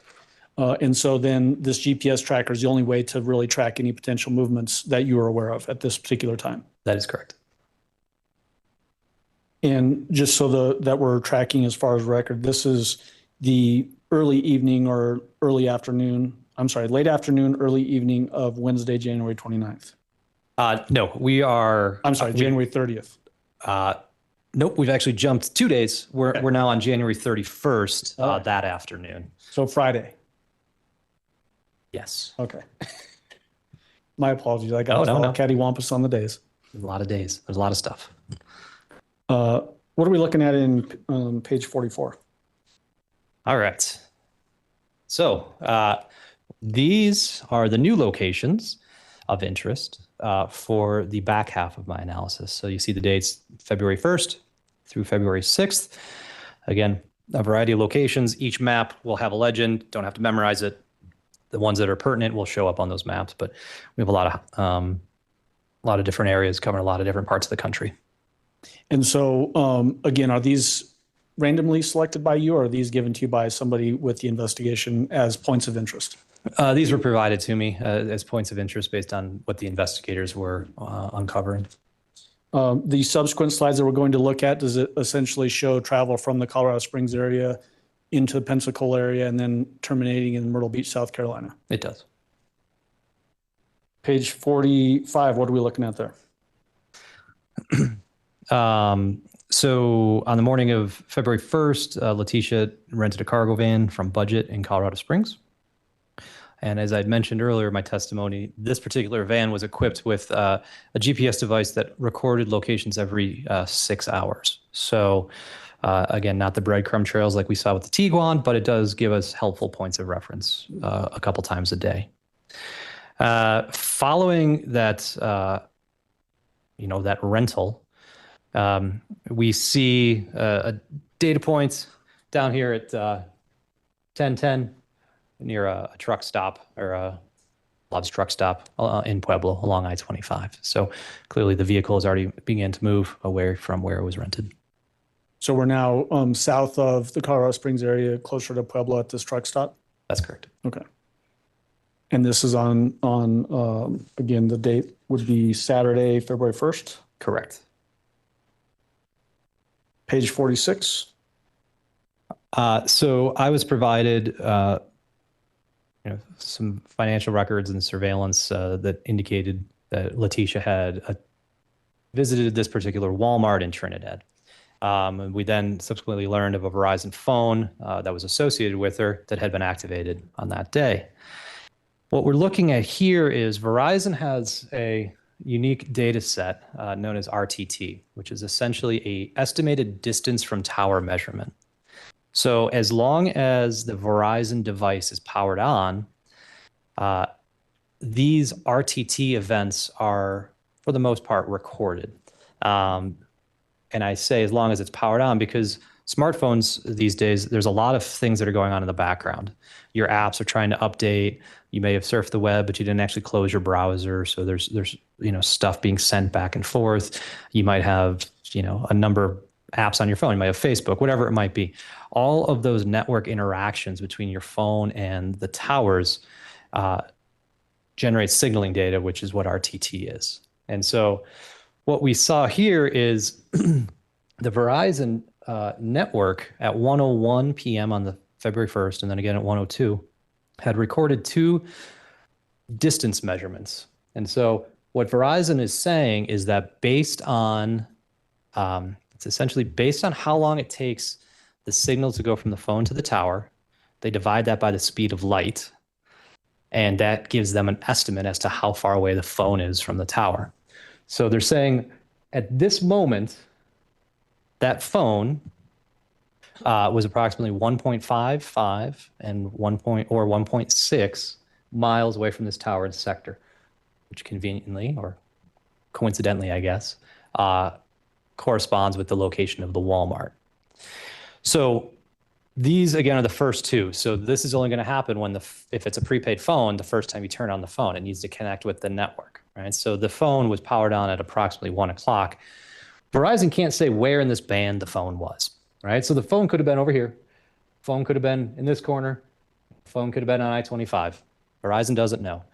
But it knows, based on that simple calc of the time divided by the speed of light, that phone is estimated at that distance away from that particular tower. And this is corroborated, I think you already mentioned it, but by information you obtained that the defendant bought a phone at this particular Walmart. Correct. Page 47, what are we looking at here? We've now jumped a little bit further in the day. We've now transitioned to Central Time as well. We've changed time zones. At 5:10, there is a GPS marker from the van as recorded there near that town, Dalhart, Texas. Letecia's Verizon device placed a number of outgoing calls during this time. Again, consistent, using towers at least, consistent with travel. Well, I guess the towers were along 385. I can't necessarily say which road she was traveling on. But you see, based sequentially, that her phone is continuing to travel southward into Texas. And the Verizon records that we're talking about now are based off of that phone that was purchased at the Walmart in Trinidad, Colorado. That's correct. And the other thing to note on this one, of these 5 calls, even though it's not shown here in the call-out box, when you look at the raw records, 067 was used prior to dialing the number. So if 067 basically blocks your caller ID from appearing on whoever's device you're calling. So, and then similar to the blues, the Verizon towers in the area are red. Blue was AT&T previously. Is 067 and *67 essentially the same thing, depending? I meant to say *67. Okay. Did I say 0? You said 067. My apologies. *67 is what you would use to block your caller ID. Does that *67 require conscious effort to do that, or can a phone just automatically do it? Yeah, no, you'd have to do that yourself. I'm not sure I don't know of any way where you could accidentally do that or have the phone accidentally do that. Requiring conscious effort by whoever's using that particular device. I would say so. Page 48, what are we looking at here? We're now farther south into Amarillo, Texas. CS is the Candlewood Suites, a hotel in that area. From 6:59 through 9:59, then 6:59 p.m. through 9:59 the next morning, you see that Letecia's device uses that Verizon tower adjacent to the hotel. I have a little zoom in right there, and you can see the cargo van's GPS putting it outside that same hotel. At 7 o'clock, her device also placed an outgoing call to the same hotel. And then financial records support that she had at least rented a room there that night. As I mentioned before, their Verizon records don't give us the cell tower information for text messages. So all we're going to see for Verizon are phone calls or those RTT events, those distance from tower measurements. But her device placed its first outbound user initiated text at approximately 8:38 that night, which went to a 312 Chicago area code. And basically from the area where this Candlewood Suites is located in Amarillo, Texas? Correct. Well, I can't say where the text message came from, but based on the phone activity from her calls, her last call before that was at 8:55, or last call before that was at 7:56. First call after was 8:55. How far can your phone go in 20 minutes kind of thing? Okay. So generally in the same general area? I would say so, yeah. Okay. Page 49, what are we looking at here? So later in the morning into the afternoon of February 2nd, Letecia's device leaves the Candlewood Suites area and continues traveling southeast, as shown here. So when I zoom out on my maps, it becomes hard to see the sector. So I've replaced them with just these red dots to indicate the cell towers utilized. But you see there's a variety of calls being made, all outgoing in this instance, to a number and a North Carolina phone number ending in 5030. And then all of those other little red dots in the map, are those just other cell towers in that particular area that would show up on this map? Yes, those are other Verizon cell towers in the area that the phone could have utilized if it saw that tower as being best at that moment in time. But the phone chose those towers that have the associated numbers on them. And those towers seem to align with the 287 roadway. Does this indicate, again, just consistent travel southeast through Texas, eventually going down to Pensacola and then Myrtle Beach? Exactly, yes. Page 50, what's depicted here? Same afternoon. We see Letecia's device now approaching Bellevue, Texas. The 6-hour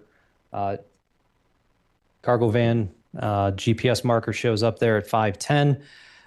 She uses that same tower for an outgoing call at 5:27 with that same 5030 number, which was associated with an Amy Lowry. But long and short is this is just consistent with her device continuing to travel south, utilizing towers along the 287 roadway. Page 51. So this is Decatur, Texas. That evening at approximately 6 o'clock, her phone utilized that tower and sector at 607, facing back towards the Candlewood Suites. Again, there's a GPS marker as shown at 1110. But a variety of activity through the 3 towers shown by Letecia's phone. Again, multitude of outgoing calls to that same 5030 number. Of note, when I looked at some of the activity, there was a 45-minute call with a number coming back to an Abernathy residence, followed immediately by an 83-minute call with that same Amy Lowry. And when I looked back throughout the day of February 2nd, Letecia had spent nearly 5 hours speaking with that Amy Lowry number ending in 5030. And the 3 hotels that are going to be denoted in these slides, are they all Candlewood Suites? 99% sure, but I just want to double check. So the one in Amarillo and now the one in Decatur and then in Pensacola? Correct. Okay. Page 52, what are we looking at here? All right. So now the morning of February 3rd, Letecia's device has some activity around 9 a.m. through that tower, just through a tower just north of the Candlewood Suites. Overnight, you saw the budget rent-a-truck pings that are, right there near the Candlewood Suites as well. Shortly after that, around 11:23, you start to see her phone traveling because we have an outgoing call using this tower and sector here, which is far south of the suites, and then this one over here at 11:25. As you see, there's not a lot of stuff going on there. You just got a Verizon tower here and a Verizon tower there. There's nothing really in between. Not much going on in that part of Texas, apparently. Probably, well, the carriers put in towers where they have customers, right? Yeah. Because every tower can only handle a certain amount of phones. So that would tell me there's probably not a lot of Verizon customers right there. Okay. Page 53, what are we looking at here?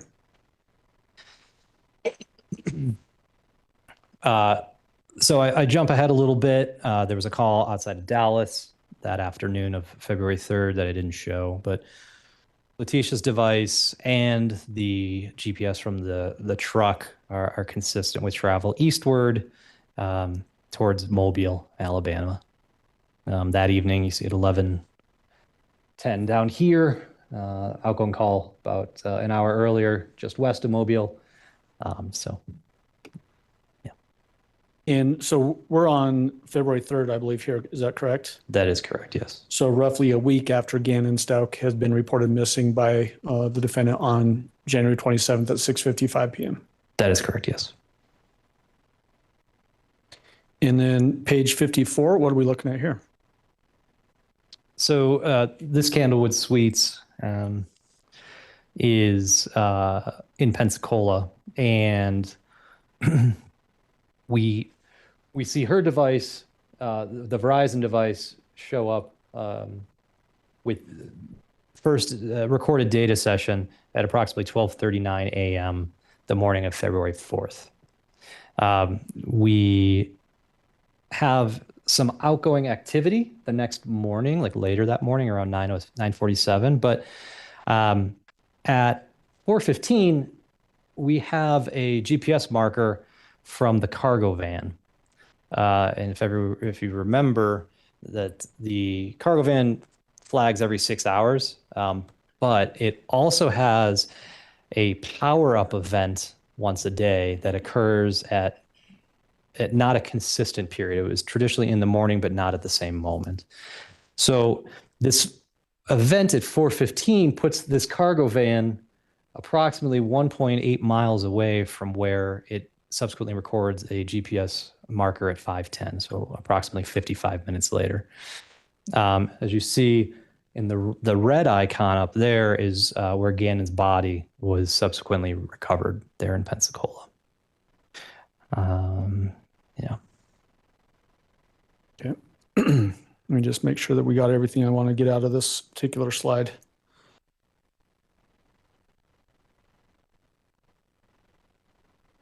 We made note of this at the very beginning. When we're talking about 4:15 a.m. or 5:10 a.m., this is local to the Pensacola area. That is correct. Yes. These times. Okay. Yeah.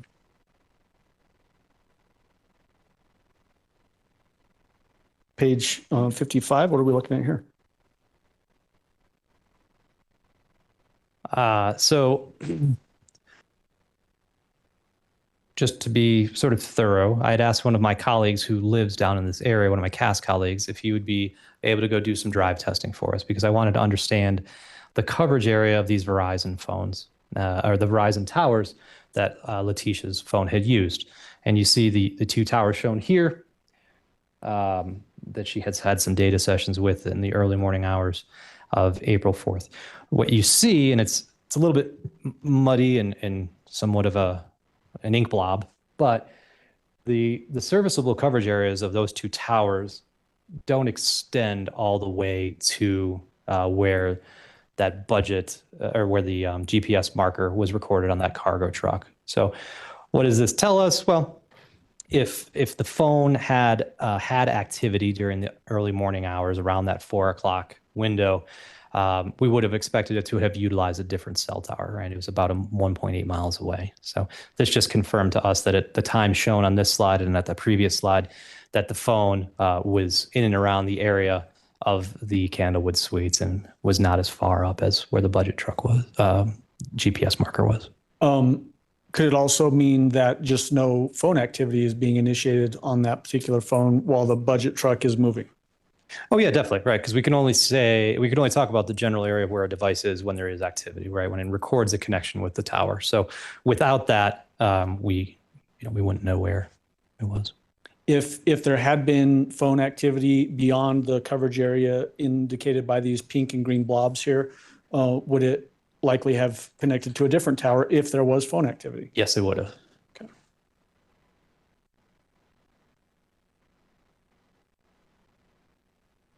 Page 56, what do we have there? So around noon on the April 4th, Letecia's device left the Pensacola area along with the truck. And these multitude of red dots are all the Verizon cell towers that the phone utilized along the way. And this was generated primarily from that timing advanced data, that stuff that's going on behind the scenes. During this case, we had somewhat gaps in some of the data as provided by Verizon, so we didn't have consistent timing advanced data for everything. But as you can see, it's pretty clear cut the direction and path that phone takes as it travels south into the Orlando area. And it arrived in the Orlando area at approximately 12:10 a.m. Eastern time. We've now jumped one more time zone on February 5th. Okay. Oops, sorry. Thought you were done with that one. So did I, but I screwed you up on that one. Okay. What else? What else of nothing? They can read it. We're good. Okay. Sorry, everyone. All right. Moving on to page 57. What are we looking at here? Letecia's Verizon device remained in Orlando in that area until dinner time. And at approximately 6:30, again, based on the red dots, you can see that phone starts to travel northward. This 10:17 a.m., that was a time stamp mistake. That's actually 10:17 p.m. I didn't catch it. Peer reviewer didn't catch it. My apologies. As I mentioned, there was gaps in the data. So once that phone traversed into Georgia, we didn't actually get any more RTT data. But we do see at 10:12 a.m. On February 6th, that the truck is at least now outside of Savannah, Georgia, technically in Pooler, Georgia. So we have van data down in the Orlando area at 6:10 a.m. and then again at 12:10 a.m., signifying that 6-hour gap when it would do the drop of breadcrumb. That's correct, yes. Okay. Yeah. Anything else of note on this one before I move on? Nope. They can read it? Yeah. Okay. Page 58, what are we looking at there?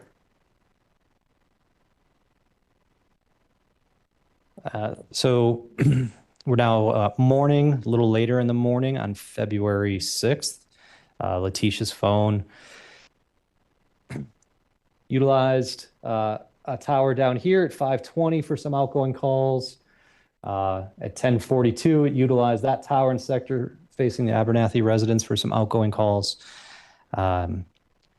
You see the GPS pings from the device or from the vehicle. There's a budget rental location down there, which is where the vehicle was subsequently dropped off. that star 67 that I mentioned before, these outgoing calls on this day also had that star 67 to block the caller ID to the person answering it. And there was a total, Letecia's device had 73 text messages recorded by Verizon. Again, we don't get the cell tower, but we at least know that there's a decent amount of activity going on with her device during this period. It just dawned on me to be a little more clear on the star 67. If I put star 67 into my phone and then I call you, what's it going to show up on your end? I think each carrier handles it a little bit differently, but typically it says like private number or blocked number or no caller ID available. So it essentially, if somebody on the outgoing call phone puts in star 67, it's to block the receiver from seeing who the call is coming in from. That's correct. Okay. Page 59, what do we got there?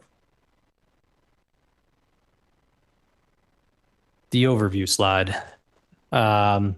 So going back to February 1st, bringing it all the way through to February 6th, here's all the various GPS or location data that existed during the time. So we have Letecia's Verizon phone, and we have the rental truck's GPS.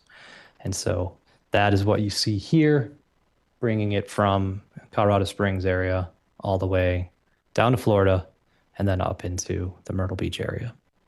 And spreading across basically from February 1st all the way to February 6th, so roughly 5 days worth of travel. That's correct. That sort of travel route, would that require multiple stops along the route in a gas-powered vehicle like what this van was? Oh, yeah. To get gas? Use gas, use the bathroom, eat. Okay. Yeah. All right. Let me just check with my colleagues to make sure I didn't miss anything. That's all I have. Thank you. Might be some short cross here. Let's see what we have. Mr. Tellini, cross-examination. Pardon? No questions. Do any of the jurors have any questions for Agent Coylan? Apologize. Those all right. Thank you, sir. You may step down. Those maps were a little hard to read. We tried to zoom in to get what we could out of them. Well, he's stepping down, but I'm just going to take this way. Getting closer to lunchtime. Prosecution, call your next witness, please. Morning, Your Honor. We'd call Dr. Christine Moore. Dr. Moore.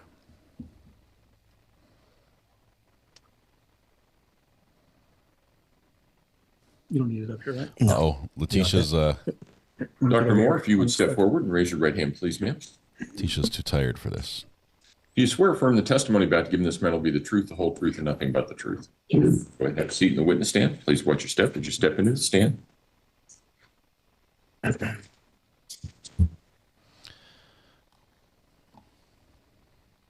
think this Mr. Young, on the matter that we talked about earlier, qualify the witness first, and then I'll give the instruction. Sounds good, Your Honor. Good morning. Good morning. Could you please introduce yourself to the jury and spell your last name for the record? Sure. I am Dr. Christine Moore, M-O-H-R. And what is your occupation? Currently, I am a clinical program director for Larned State Hospital's Sexually Violent Offender Treatment Program. And how did you get the title doctor? I received my doctorate in clinical psychology in 2014, completed over 2,000 hours of clinical training for towards my licensure, and then applied for my licensure, took my licensure exam, and have been a licensed clinical psychologist since 2016. And what kind of roles have you had, jobs have you had as a clinical psychologist? Typically, I've worked in psychiatric hospitals, jails, prisons. I've been a forensic psychologist, so conducting sexual and violent risk evaluations, sexual predator evaluations, parole evaluations, assisted with civil commitment for individuals who are mentally ill, so worked in a variety of settings. And in those variety of settings, have you both treated patients and also done forensic examinations of patients? Yes. Could you distinguish those two for the jury? What are we talking about when we say clinical examination? So a clinical examination is typically something, an evaluation where you're looking to provide a diagnosis or understanding of what could be concerning about that person, what sort of mental illness might they meet criteria for. Whereas a forensic setting, you're typically looking, again, maybe assessing for risk, any sort of violence risk, sexual risk. You assess for faking mental illness, so feigning illnesses. Also forensic-wise, in some of my prior roles, I've conducted pre-sentence evaluations, lack of mental state or insanity evaluations, competency evaluations, pre-sentence evaluations. So again, you're kind of looking to assess somebody's, you're either wanting to diagnose and help develop a treatment plan, or ultimately look and assess somebody's risk in more of a legal setting. And so approximately how many clinical examinations have you conducted as a psychologist? Hundreds. I'd say probably close to 400 at least. And how about forensic examinations as a forensic psychologist? About the same. It's been kind of my roles have switched back and forth. So in those roles, I've conducted hundreds of evaluations. And are you licensed to practice psychology in any states? Yes, I am licensed to practice here in Colorado as well as in Kansas. And what does it mean to be licensed to practice psychology? Let's talk about the state of Colorado. Sure. So it means that you've met the required qualifications to, as required for the Colorado Licensure Board, and here it's called DORA, the Department of Regulatory Agencies. So I've met all of those qualifications based on my education, experience, and training, as well as passed what we call the EPPP. It's the psychologist examination, and you have to score above a 70% on that exam in order to become fully licensed. And once you've met all of that criteria, then they will authorize you to be licensed and to practice as a psychologist in the state. And does each state have its own requirements to have a license in psychology? Yes. And are you licensed in other states? Kansas. And is that where you currently work? Yes. Do you have any training, or do you have what we call as lawyers CLEs? Do you have annual training that you have to go to keep your license? Yes, so I have to do that both for for Kansas and Colorado, between 40 and 50 hours of continuing education, and specifically in ethics, also about diagnosing, ensuring that you are familiar with the DSM-5 and making sure that you are able to accurately diagnose, and then things specific to your field. So especially when I've worked mostly in forensic related settings, I also tend to prefer to obtain additional CEUs in those sort of settings. So being trained and qualified to perform the risk assessments, personality assessments, malingering assessments, intellectual disability assessments, things like that. So I also focus my CEUs in those areas. And you mentioned the DSM-5. What is the DSM-5? That is a diagnostic and statistical manual. So it's in the mental health field. We typically use that as a guide to help with diagnoses. So it has the criteria of what each diagnosis is required that you have to meet. It also provides kind of some associated symptoms related to different diagnoses, just to help the clinician really ensure that that's the person that they're assessing is meeting that criteria. And is that used throughout the country? Yes. Do you stay up on recent literature and things that are going on in the field of psychology and the fields of forensic psychology? Yes. And what do you do to do that? Mostly that's CEUs, but again, just going out, ensuring that I am trained, and seek out the trainings that do allow me to do my job. So, for example, like a sexual risk assessment, you have to be qualified and trained to conduct that sort of assessment. So I'll go out and get additional CEUs in those areas just to make sure I am trained and qualified to do what I do. Okay. And have you given presentations or have you taught classes with regards to psychology and forensic psychology? Yes. A couple years ago, most recently, was at the National Commission on Correctional Healthcare. I had conducted and written trainings there, but also just numerous other trainings related to personality disorders,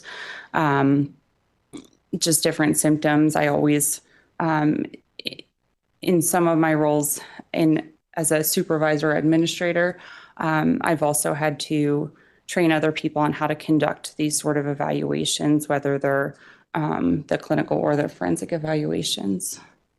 And when you're teaching these classes or giving these presentations, are they to other psychologists? Usually there's other psychologists, mostly at the master's level, but typically other psychologists as well and other experts in the field. And have you received any honors or awards in the field of psychology and forensic psychology? Yes, I can't remember what they are off the top of my head. Did you give us a resume or CV? I did. We don't need to go through those, but have you testified as an expert in the field of psychology and forensic psychology? Yes, most specifically in civil commitment hearings, conducting sexual predator evaluations, risk assessments, things like that, yes. Approximately how many times? A lot of times, despite writing the evaluations that I did, I wasn't called to testify, so it's been more the civil commitment side, probably around 30 times. And what is a civil commitment proceeding? So that's typically when somebody is mentally ill.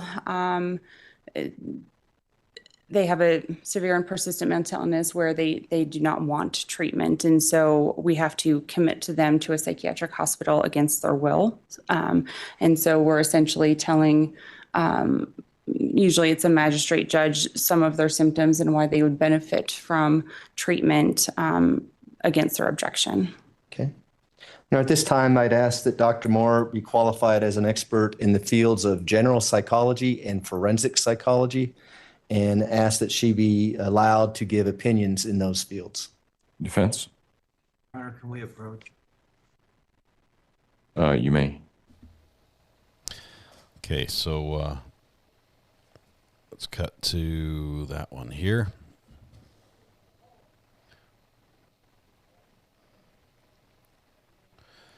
Judge did not allow us to show video of him talking to the attorneys on a sidebar.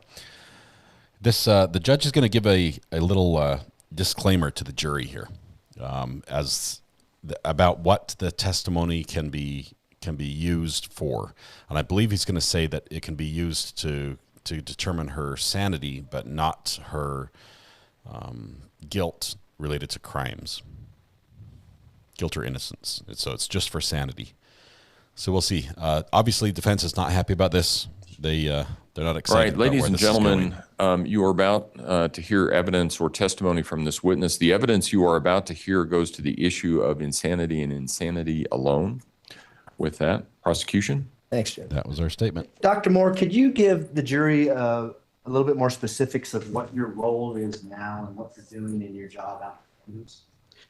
Sure. So as the clinical program director of the sexual predator treatment program, we have over 250 civilly committed sexually violent predators. So in the state of Kansas, when somebody is deemed a sexually violent predator prior to their release from prison, they go for 2 evaluations, a clinical service evaluation and then a sexual predator evaluation.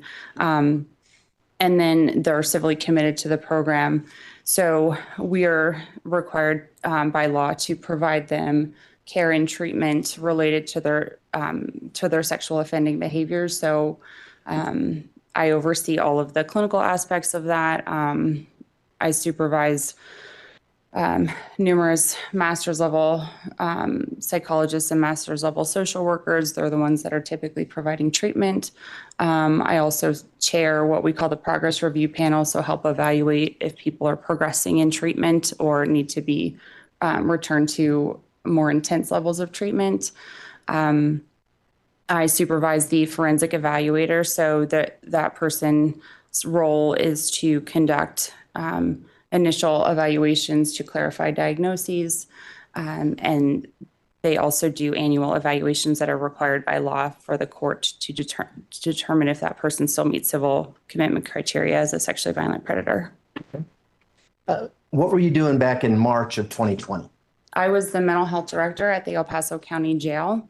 In that role, I supervised the master's level therapist there, the discharge planner, oversaw all of the psychiatric care. So supervised the psychiatrist, the psychiatric nurse practitioner, the psych nurse, just again, ensuring that care was adequately provided to approximately 1,500 inmates at any given time in the jail setting.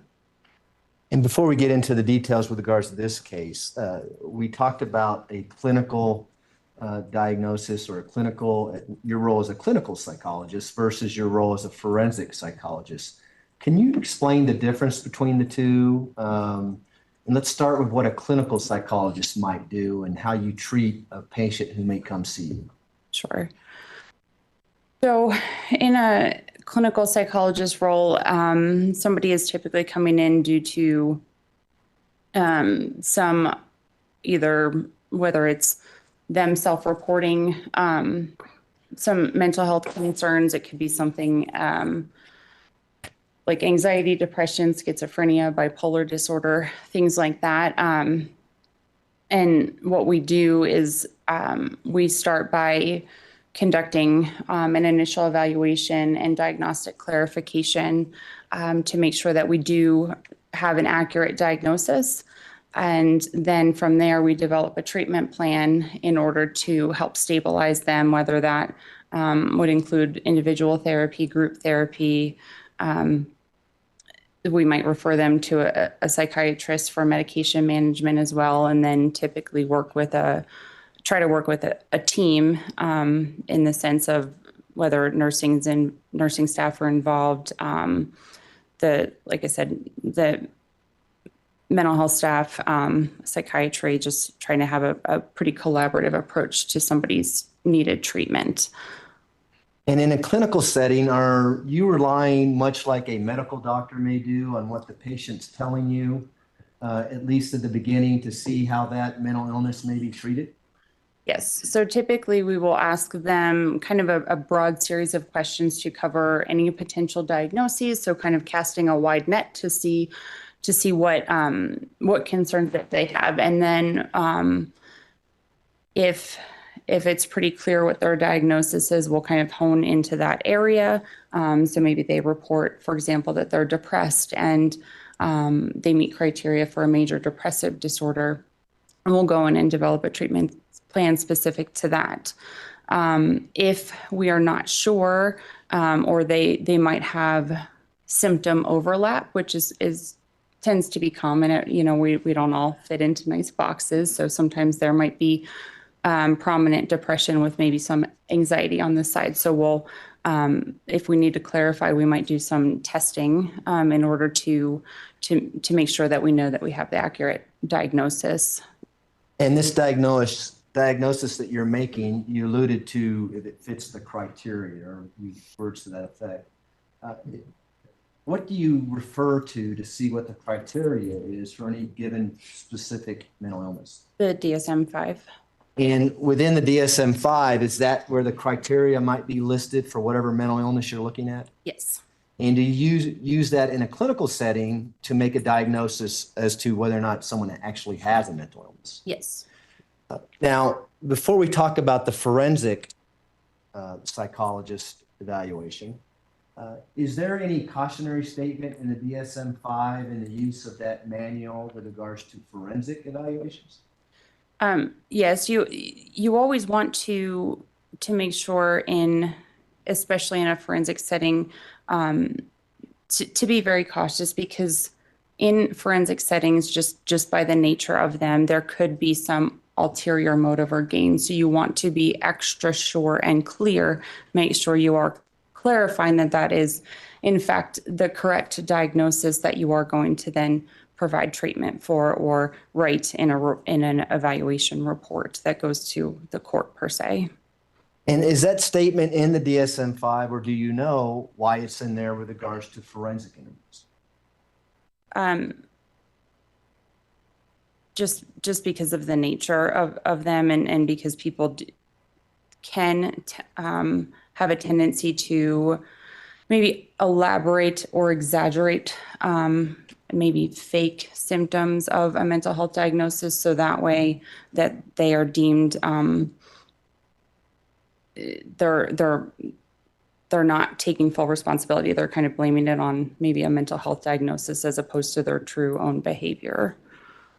Well, I understand you correctly, is the clinical setting, they may not have as much to gain or lose by what they're telling you versus a forensic setting. They might be motivated to tell you something because they have something to gain. Is that a fair statement? Yes. And is that why, for instance, in a forensic setting, would you rely on everything a prospective patient might tell you, or would you want to look at collateral information to see whether or not that makes sense?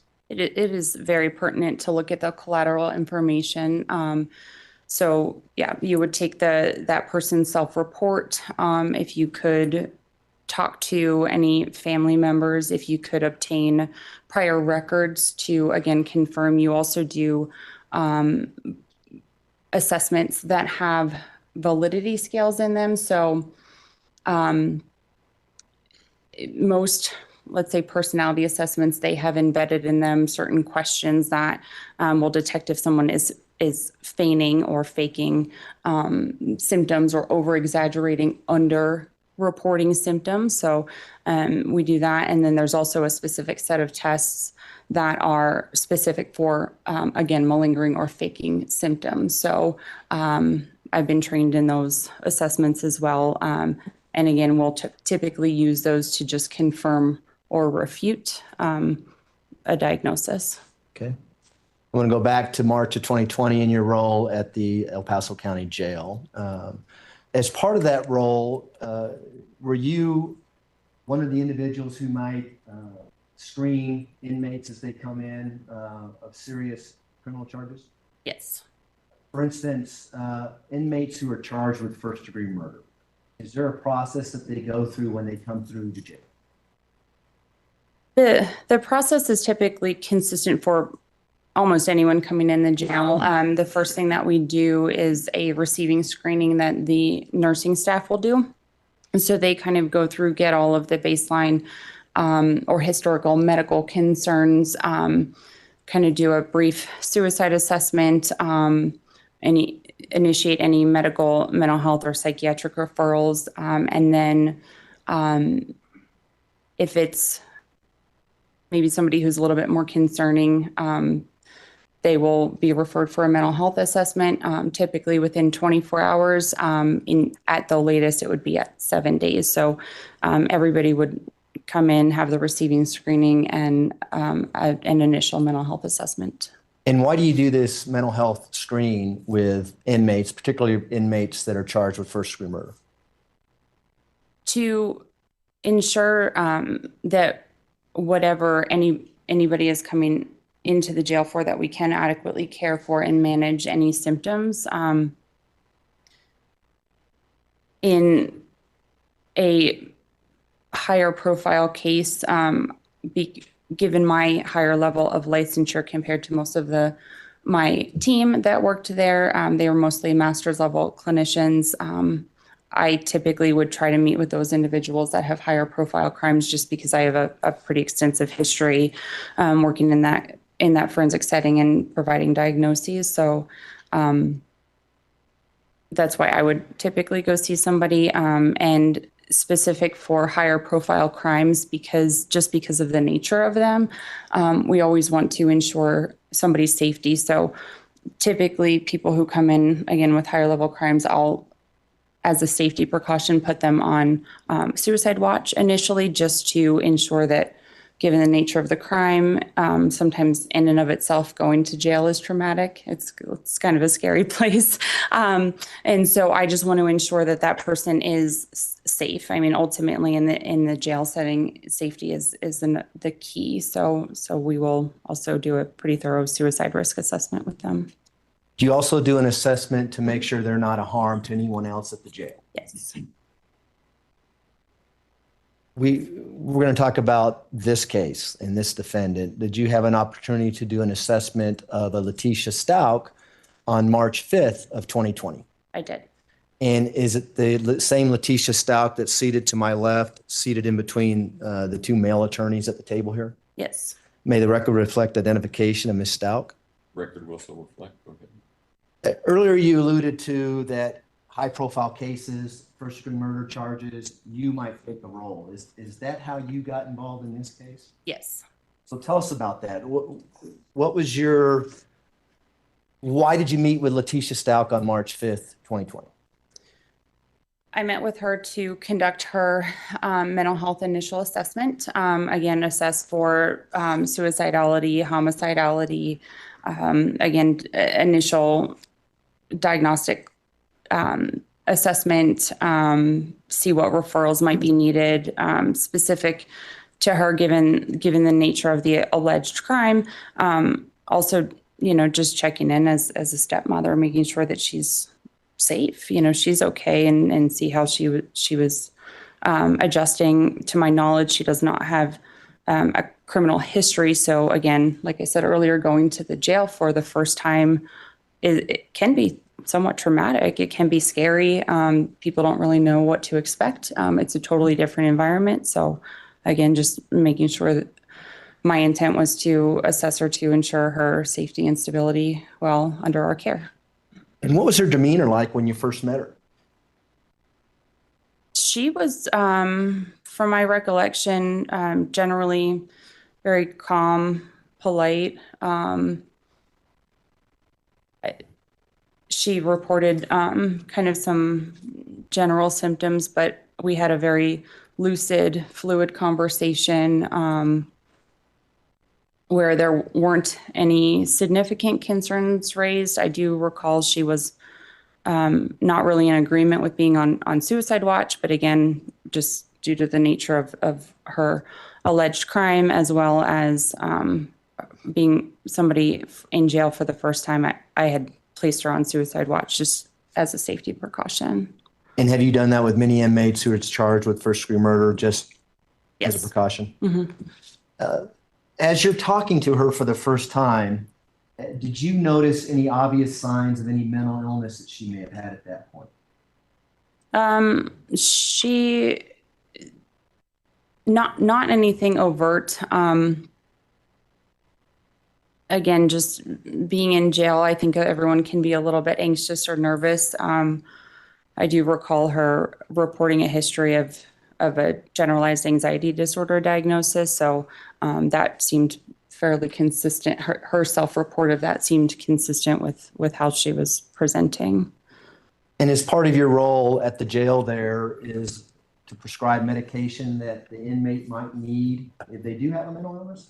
My role is not to prescribe. I'm not licensed to prescribe medication, but what I do is put a referral in for somebody to see the psychiatrist. If somebody comes in with prescribed medications that we can verify, then the nursing staff can call the doctor and get those medications started, or the doctor can meet with them and start the medication themselves.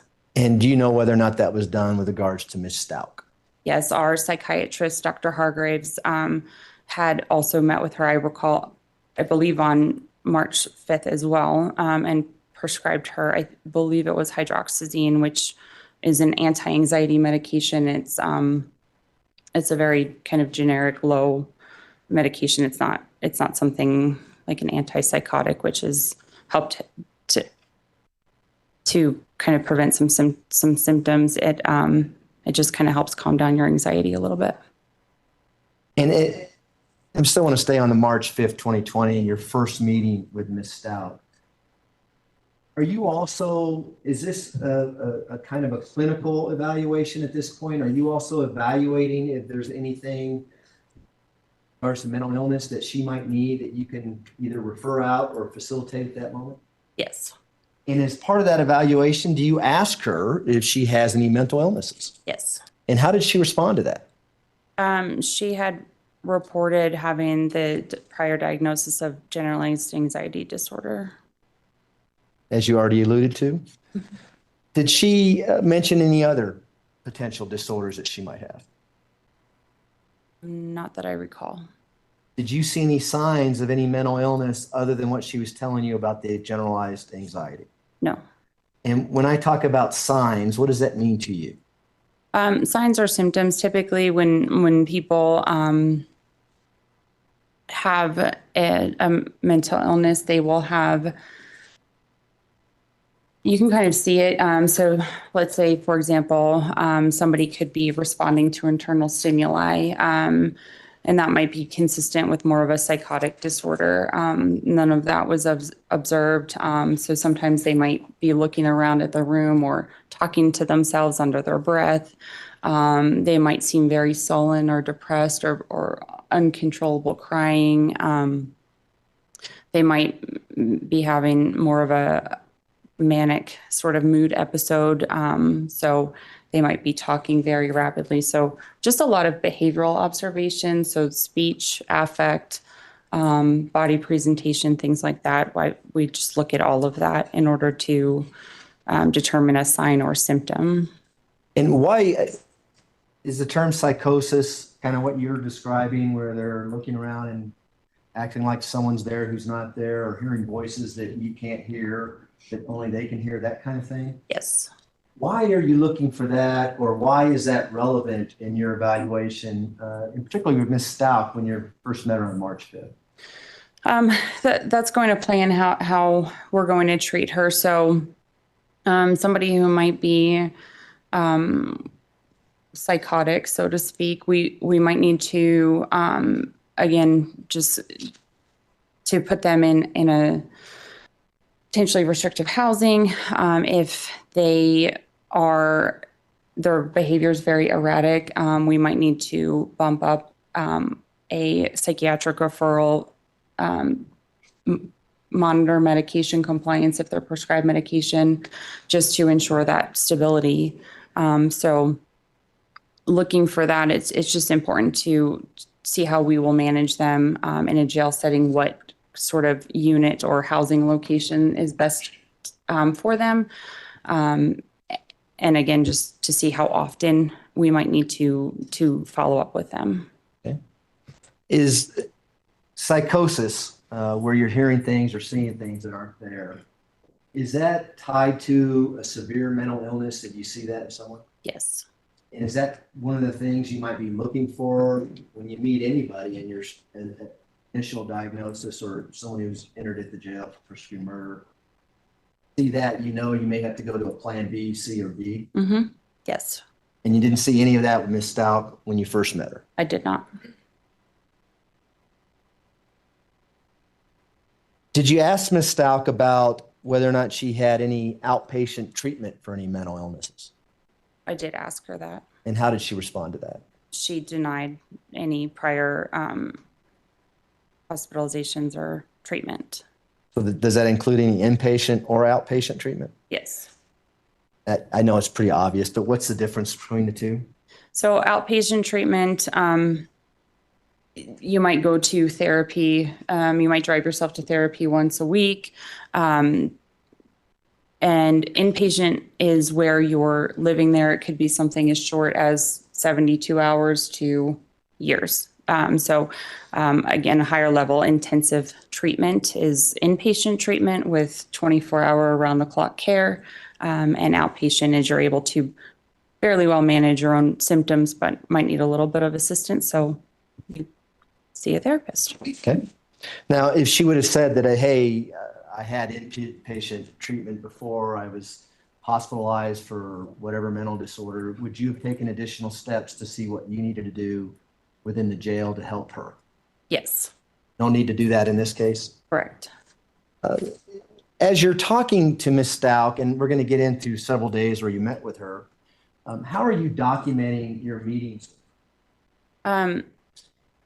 I always, when I would go to the unit, I would take a pen and paper with me, a little notepad, and I would write down my notes. I would quote things that people said, write down my behavioral observations of that person, and then I would go back to our office area where there was a computer and document that in our electronic medical record system.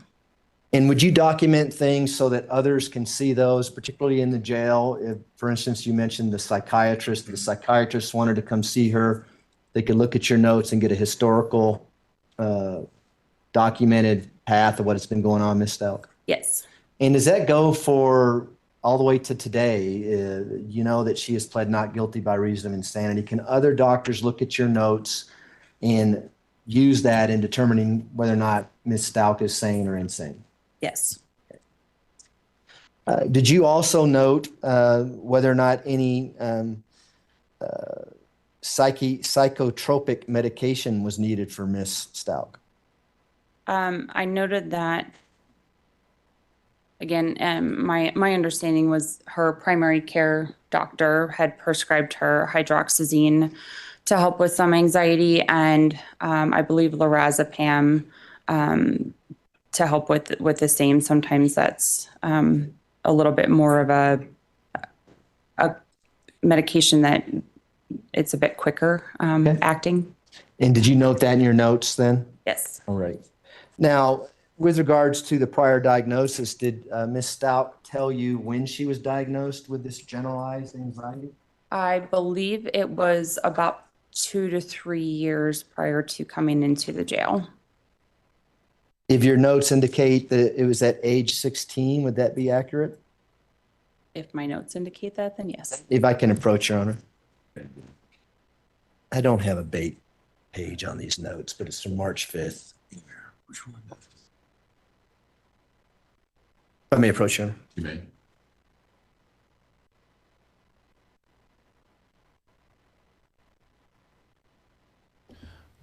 And I'll just direct you to this sentence here. Yes. Now, are these your March 5th, 2020 notes? Yes. Has that refreshed your recollection as to when she said she was diagnosed with generalized anxiety? Yes. How old was she? 16.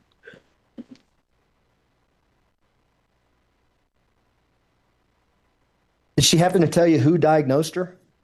No.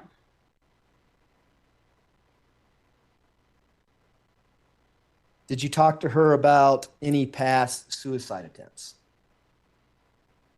Yes. How did she respond to that? I believe that she said that she had not attempted suicide before.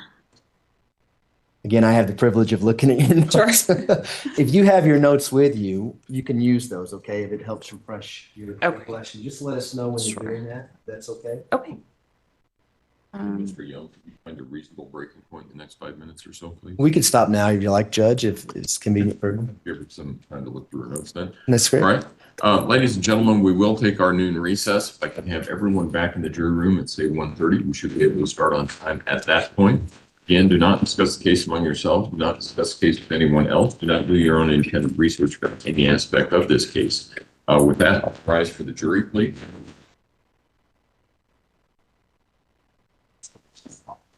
Great catch. Okay, so we're going to have lunch here in just a minute. 1:30. Till 1:30. A couple people are tired there in court behind her as well.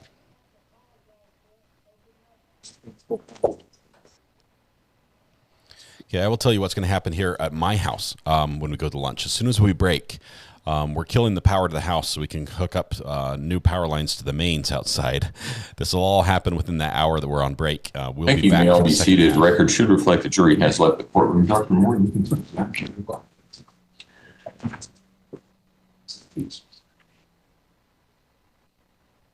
All right, court will be in recess. Thank you. So I'm just All right. Okay, so he said we're coming back at 1:30 their time, which is 3:30 Eastern time. I'm in the East Coast, so that's why we're doing that. There's a lot of questions we need to answer. Marie, couldn't she be insane only at the time of the murder, or is that not the claim she's made? Basically, that's what they're alleging, I think. This will be the most important cross of the trial, as her entire defense hangs solely on the insanity defense. Yes, Richard, that's exactly right. We're trying to get Dr. G from Dr. G Explains. He's got a YouTube channel where he is a clinical psychologist as well as a behavioral analyst. I'm working out with him. I owe him an email right now. We're looking. I wanted it tomorrow, but honestly, I've got some conflicts with my schedule with the breaks that might be a problem. So we're looking at either Thursday or Friday for that, if that works with him. So that's what we're going to do there. Let's see. We're going to be back after lunch. First person in chat after lunch wins the internet. If you want to do that today, today would be a great day to win the internet. We have had some problems with that. When can I call the burner? Says someone. Someone said, when can I call the burner? I think that's Pam. Is that Pam? We can do it now, but I need to shut everything down so our electrician can kill the power to the house for a little bit. So if you want to come back and join us after lunch, here's what I would suggest. Click the subscribe button, ring the bell, and then as soon as the notification pops up, hop back in here. I'm going to set it back up. Give me 5 minutes. Chat will be open. You'll be able to continue to discuss this. We'll be back at 3 o'clock Eastern time, which gives us, 1 hour. We'll be back in 1 hour for that. And we'll be able to handle all these questions. That'll give us half an hour to answer the questions we had before we before we broke. But I can hear my electrician right out there where the box is, so I need to shut everything down before he kills the power for me. Then it will be a done deal. Everybody, if you're not able to join us here on the second half of the show, and if you're not able to join us after lunch, please, when you go home, hug the people you love, smile at someone, make their day just a little bit better, and please stay safe till we go live again. We'll be back at 3 p.m., 1 hour. Join us in chat, first person in chat. In about 5 minutes, the window will be open. First person in chat wins the internet. It could be you. Thank you very much. I appreciate all the mods who've done such great work today. All the new members, welcome as well. Great to have you here with us. This is the best place to watch true crime, and it's because of all of you. It's a pleasure for me to be here with you. Thank you so much. We'll see you guys after lunch. Thanks.